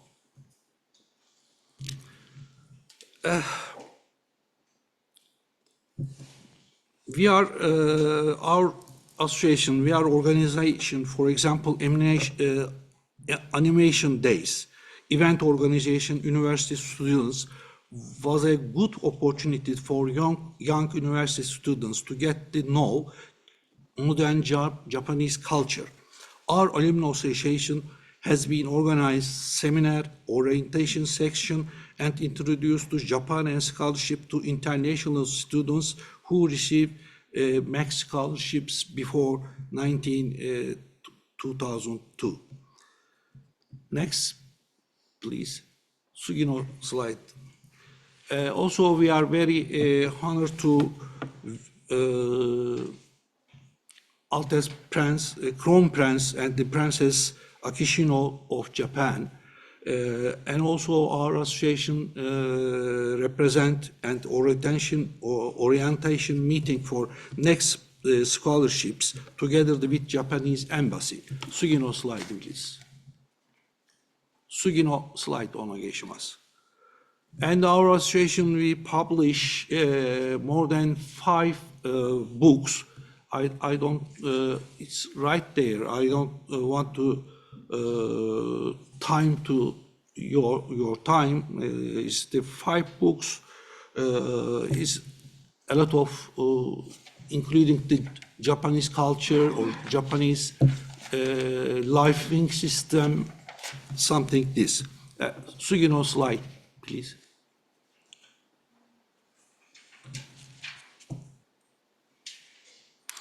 Yes, this is the most important thing is our association had 2000, now I am 19, the Turkish-Japanese dental workshop was held and our distinguished professor from Osaka University were invited to Turkey as a speaker. And 2021, the second International Turkish-Japanese Dentistry Congress was held online under the leadership of our association. Next, Sugino slide, please. And also we are another Japanese J-MANA project office in open our foundation under our foundation. It's, you know, I don't know our friends is know one or not. This the J-MANA project, Global Network Project for Study Abroad in Japan, in the Middle East and in North Africa. Now J-MANA office study in Ankara. We studied it together. Also, for example, last year, we did some Kyushu dental faculty and the other Turkish dental faculty in Istanbul, Ankara, and Izmir. 2024, in order to celebrate to 5th anniversary of J-MANA office, symposium titled Turkish-Japanese Academic Exchange and the Cooperation was held on the Turkish-Japanese Foundation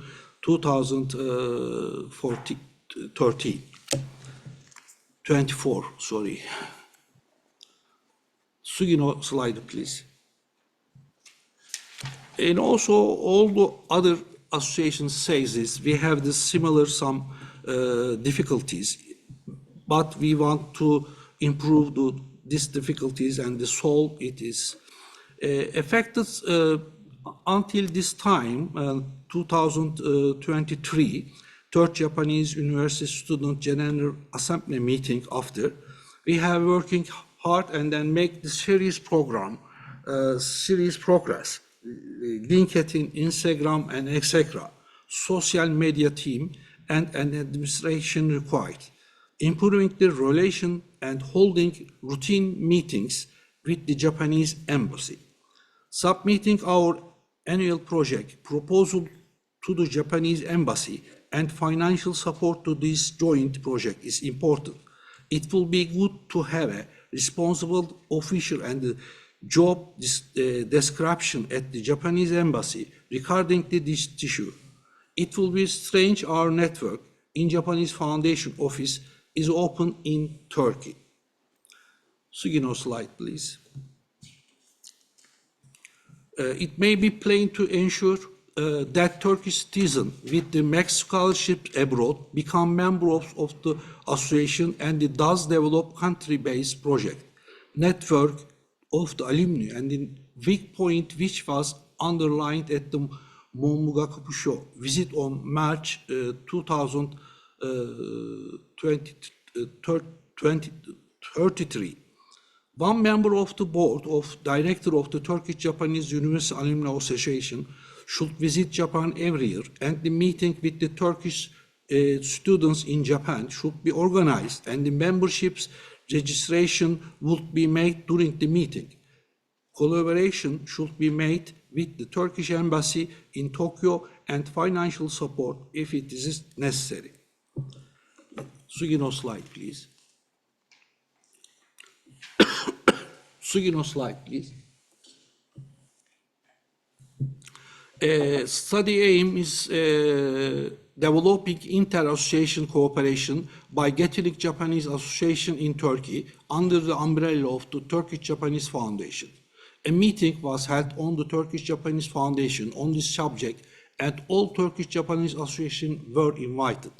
activities to provide up-to-date information about the Japan continue in events such as an orientation meeting.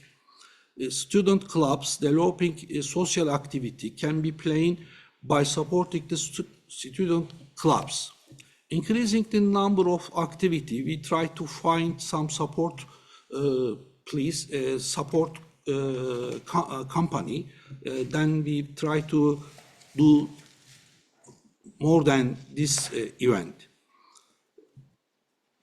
And recording the meeting data and cloud storage, social media can be used for this. Please, Sugino slide. Yes, as you see here, our LinkedIn and Instagram page, our associations now try to use social media. Now, could you, next Sugino slide, please. Now, I want to explain some element Turkish-Japanese Foundation. As you know, is Turkish, last year is the 100th anniversary of Turkish-Japanese diplomatic relationships. In that year, we did it. Please, Sugino's slide, please. For example, January 2024, earthquake is Ishikawa. Our foundation support to Ishikawa people, hot food distribution. Next slide, please. And then we hit it days 100th anniversary celebration of Turkish-Japanese diplomatic relation. One of two persons from Japan, Asuka-san from Katono, and other one is Iwaza-san. Iwaza-san, I think, belong to MOFA, no memberです。今のアンカラで住んでいます、彼はね。次のスライド、please. And Japan stand at the book, Ankara Book Fair. Our association supported and our foundation supported. Sugino slide. And then together also we did Turkish-Japanese Young and the Cultural Festival in foundation. Sugino slide, please. And then we arranged the ambassador eyes through the 100 years of Turkey-Japan diplomatic relation through the eyes of the ambassador of Republic of the Turkey in Tokyo. 5 ambassadors from our foreign minister, they spoke our foundation. Sugino slide, please. Japan Days, and also Sugino slide, please. This is I think it's another performance is better. The voice of the Japanese literature stage performance. Sugino slide, please. And another one is Samurai Grandma. Sugino slide, please. And also we went to Kansai Center of Kobe JICA Kansai Center, and the 100th anniversary of Turkish-Japanese diplomatic relation. Sugino slide, please. Nagoya Consulate General Reception Turkish Music Concert, 100th anniversary of Turkish-Japanese diplomatic relation. Sugino slide, please. And the Japanese speech contest in Ankara. Hi, Sugino slide, please. At the Wadaiko Sai Japanese drum performance. Sugino slide, please. Rakugo performance. Sugino slide, please. Awaji budget show slide. That's the last one. We did this more than 46 events under the Turkish-Japanese Foundation in 2024. We try to do best. Okay, arigato.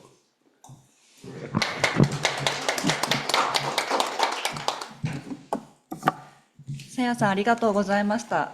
ご自身の帰国留学生会の活動に加えて日本とトルコの外交関係の友好にもご尽力いただきましてありがとうございます。お菓子もありがとうございました。美味しかったです。ではさやさんの発表に対してはエジプトからいらっしゃったカリールさんからコメントいただきたいと思います。よろしくお願いいたします。はい、よろしくお願いいたします。Dr. Sayan, this is actually a very interesting talk, and because also maybe we are located in the same area, so we have some common things. But my first question would be about the academic cooperation you mentioned. You're making dentistry congress with Japanese counterpart. So because this has been always very intriguing on my part, how to foster scientific cooperation with the country I reside and I'm born in, and the country I studied and I love so much to make the cooperation. How do you make this cooperation? I mean, just by individual contact with universities, or by, for example, in conjunction with a definite Japanese society to taking part of this sub-specialized meeting. Of course, you're talking about dentistry, but this can include all sorts of scientific cooperation for our colleagues. The second question, actually, again, about Turkey has several big cities like Ankara, Istanbul, Izmir. So I would like to know about the relation with the Japanese Foundation, Turkish-Japanese Foundation in various cities. Are they connected? Are they online connection, or are physical connection sometimes happen? So this is the second question. Just a curiosity for the people who come to study in Japan from Turkey, because under the Turkish-Japanese Association, are they mainly academics? Are they industry trainees, or both of them? Or if you can explain this. Thank you. Okay, thank you. First, this question is, we arranged a scientific congress between Japan and Turkey. Yes. And then we try to find some foundation fund to do it. Yes.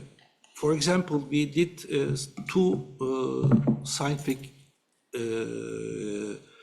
meeting in dentistry, about dentistry. In that time, we try to find some foundation from Japanese Turkish Foundation, also support us.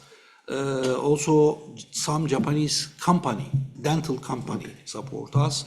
And then we can find some support from Turkish company. That's the also we have the good connection, and then we have the good friendship in Osaka University and then Ankara University. Then we try. It's very easy to bridge together, do something. Second one is, as you say, is Turkey is very, very big, bigger than twice in Japan. We have, for example, Istanbul, Izmir, Bursa, and Mersin. More than 5 or 6 other, not only Ankara, but also other cities have some Japanese society, but we have connected together. Each year, we have meeting in Ankara, all the invite all other association member, and then decide, know which association what to do this year. We learn it, and then we support them. together do it. This last question is, I'm a jury member of the Max Scholarship jury member. Firstly, we want to choose the person who study in university, and then who come back to Turkey. Then we choose it. But sometimes also some interesting company and then some interesting subject. If it's occur in that time, we will choose to them, both of them. Thank you. カリールさん、さやさん、ありがとうございました。何かコメントある方いらっしゃいますか？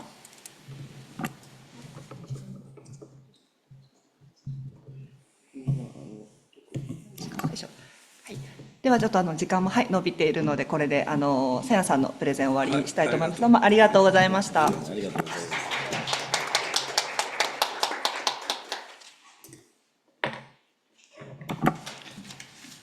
それではここで昨年帰国留学生総会に対面で参加された方々にオンラインでコメントいただきたいと思います。まずはコロンビアにいらっしゃるロベルト・マウリシオ・ディアス・ルエンガスさんからコメントいただきたいと思います。マウリシオさん、よろしくお願いいたします。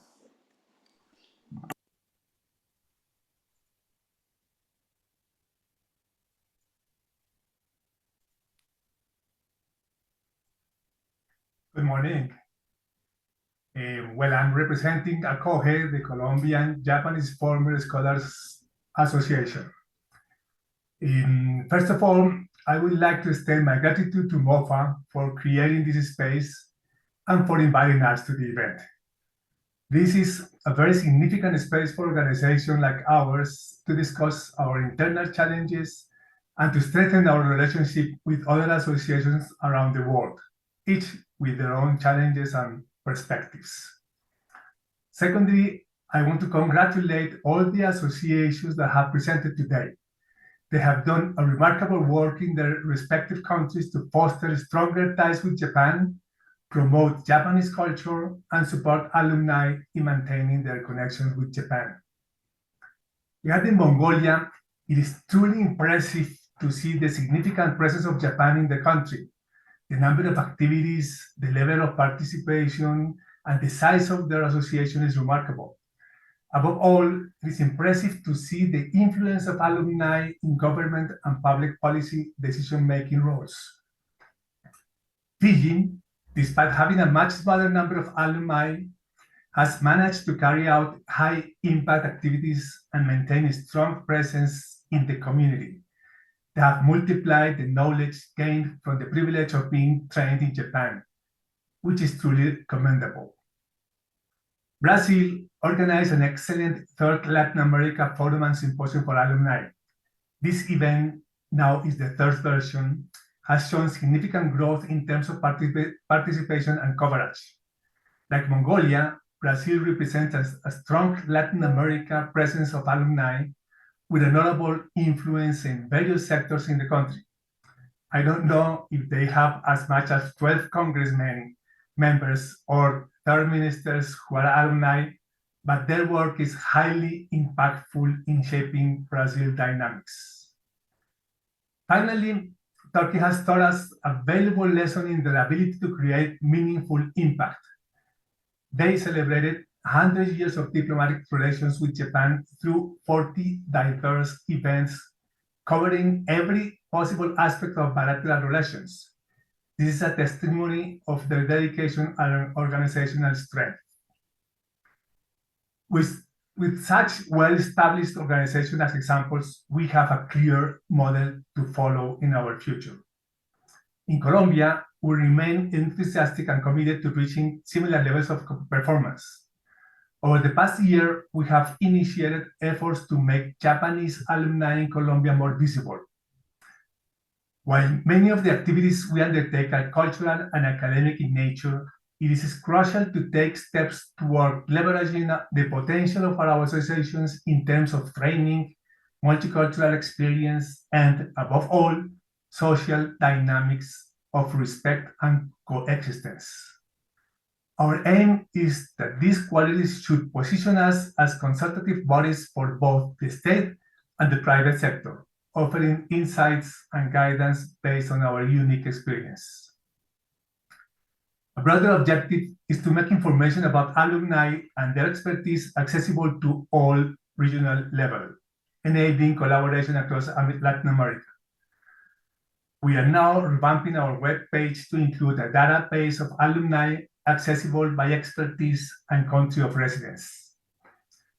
With this leverage, we aim to explore the possibility of recognizing original events by field and organizing original events by field expertise, fostering South-South collaboration across all associations. On another front, we continue to focus on education by strengthening connections with universities in both Colombia and Japan, leveraging programs like the Sakura Exchange Program in Science to facilitate closer ties. Finally, with updating the webpage, we intend also to update and digitalize a book published several years ago, which in Spanish is called Aprobemos, and means let's pass the exam. This book has the content needed to improve the level of maths, physics, chemistry, and biology to be able to pass the exam of Monbusho scholarships. I want to conclude my remarks by once again congratulating the Association of Mongolia, Fiji, Brazil, and Turkey for their outstanding work. Thank you to the government of Japan for your continued support and for making this event possible. All my respect and gratitude.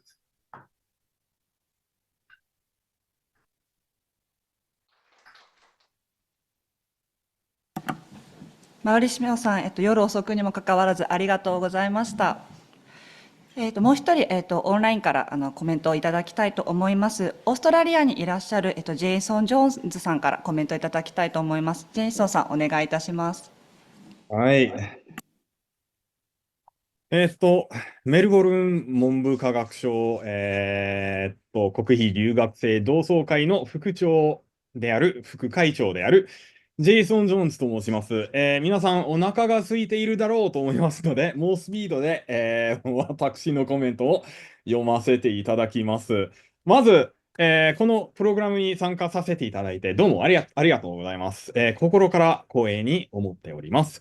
また、この貴重な、機会、経験を、提供してくださった、外務省、または、文部科学省に、深い感謝の気持ちを申し上げます。奨学金を得ずには、ここまで、私個人的にはね、ここまで来れなかったと思います。一生恩に来ます。そして本日参加する機会を与えてくださり、どうもありがとうございます。まずは、オーストラリアの同窓会の活動について、発表させていただきたいと思います。去年の、第4回、留学生会議の成果として、オーストラリアでは、Mixed Australian Alumni Network、という全国のネットワークを新しく作りました。Facebook ページも、作っており、それと、メーリングリストを利用して、オーストラリアにいる、国費留学生の根強いコミュニティ、形成に力を入れています。その第一イベントとして、オンラインで、Next Anniversary Event、を去年の12月4日に行いました。イベントの、計画はほとんど、Next Australian Alumni Network の役員が、やっていますけれども、在オーストラリア、日本大使館と、在メルボルン日本総領事館の協力を得て、成功したイベントを開催することができました。本当に、ありがたく思っております。私はメルボルンにいますけれども、メルボルンでの、同窓会イベントでいうと、ビクトリア州、メルボルンはビクトリア州にありますけれども、ビクトリア州の芸術館で、芸術家の草間彌生さんの展示会が、行われていますけれども、来月、4月の4日に集まって、その展示会に行ってフレンドリーな環境で話し合うという懇親会の、そのようなイベント、を行います。このイベントを考えたのはメルボルン、文部科学省、国費留学生同窓会の、会長である、ボクステル・リオニーさんです。プライベートツアーもついていますので、人気なイベントになるような気がします。またはビクトリア州に関しては、3月の20日に、在メルボルン日本総領事館が、Mixed Scholarship Alumni Reception というイベントを主催してくださり、それを、機会として、より絆の強い、同窓会形成を目指していきたいと思います。以上、オーストラリアにおける活動についてかいつまんで発表させていただきました。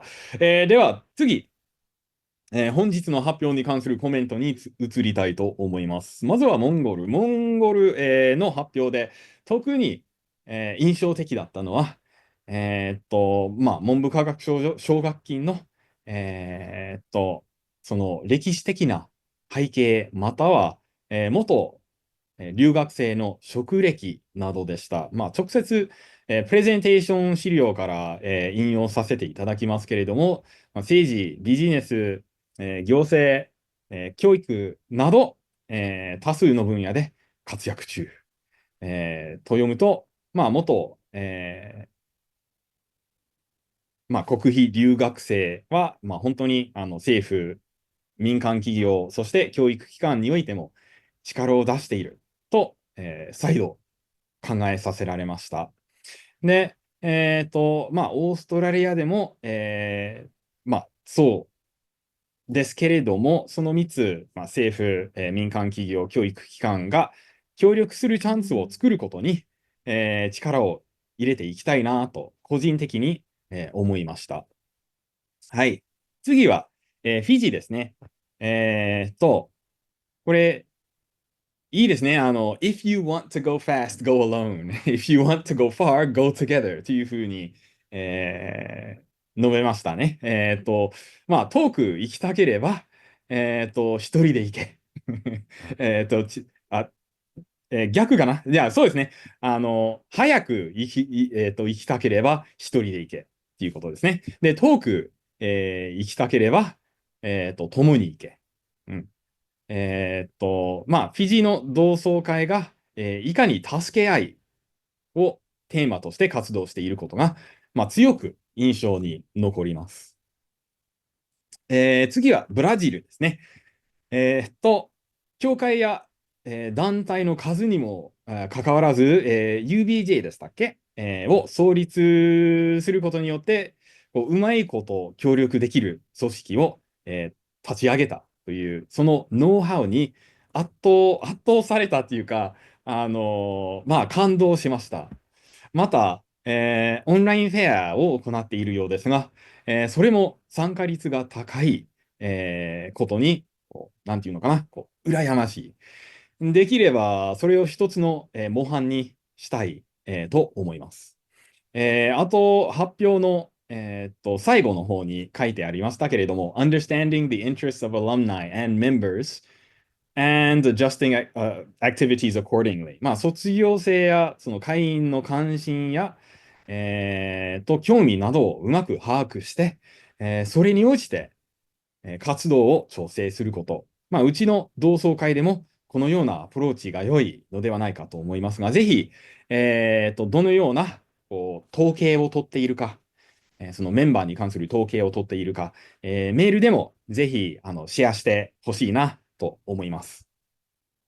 そして最後に、トルコですね。サハン先生、日本国、外務大臣賞ですね。外務大臣賞と、旭日小受賞ですか、その受賞おめでとうございますと今更言って、遅いかもしれませんけれども、言わずにはいられません。サハン先生のプレゼンテーション、で著しく目立ったのは、活動の幅の広さです。で、学術、研究所、と学術的な活動、学生向け、若者向けの活動、一般市民、国民向けの活動、本当に、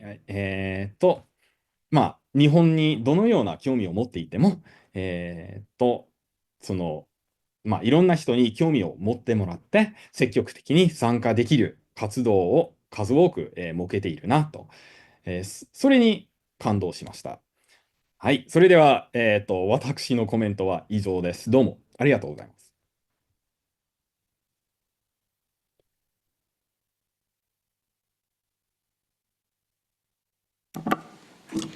ジェイソンさん、コメントいただきありがとうございました。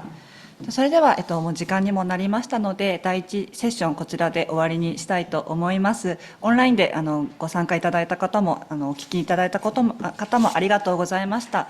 第2セッション午後は本日の2時から開始しますので、オンラインの方もぜひ2時からまたご覧いただけますと幸いでございます。どうもありがとうございました。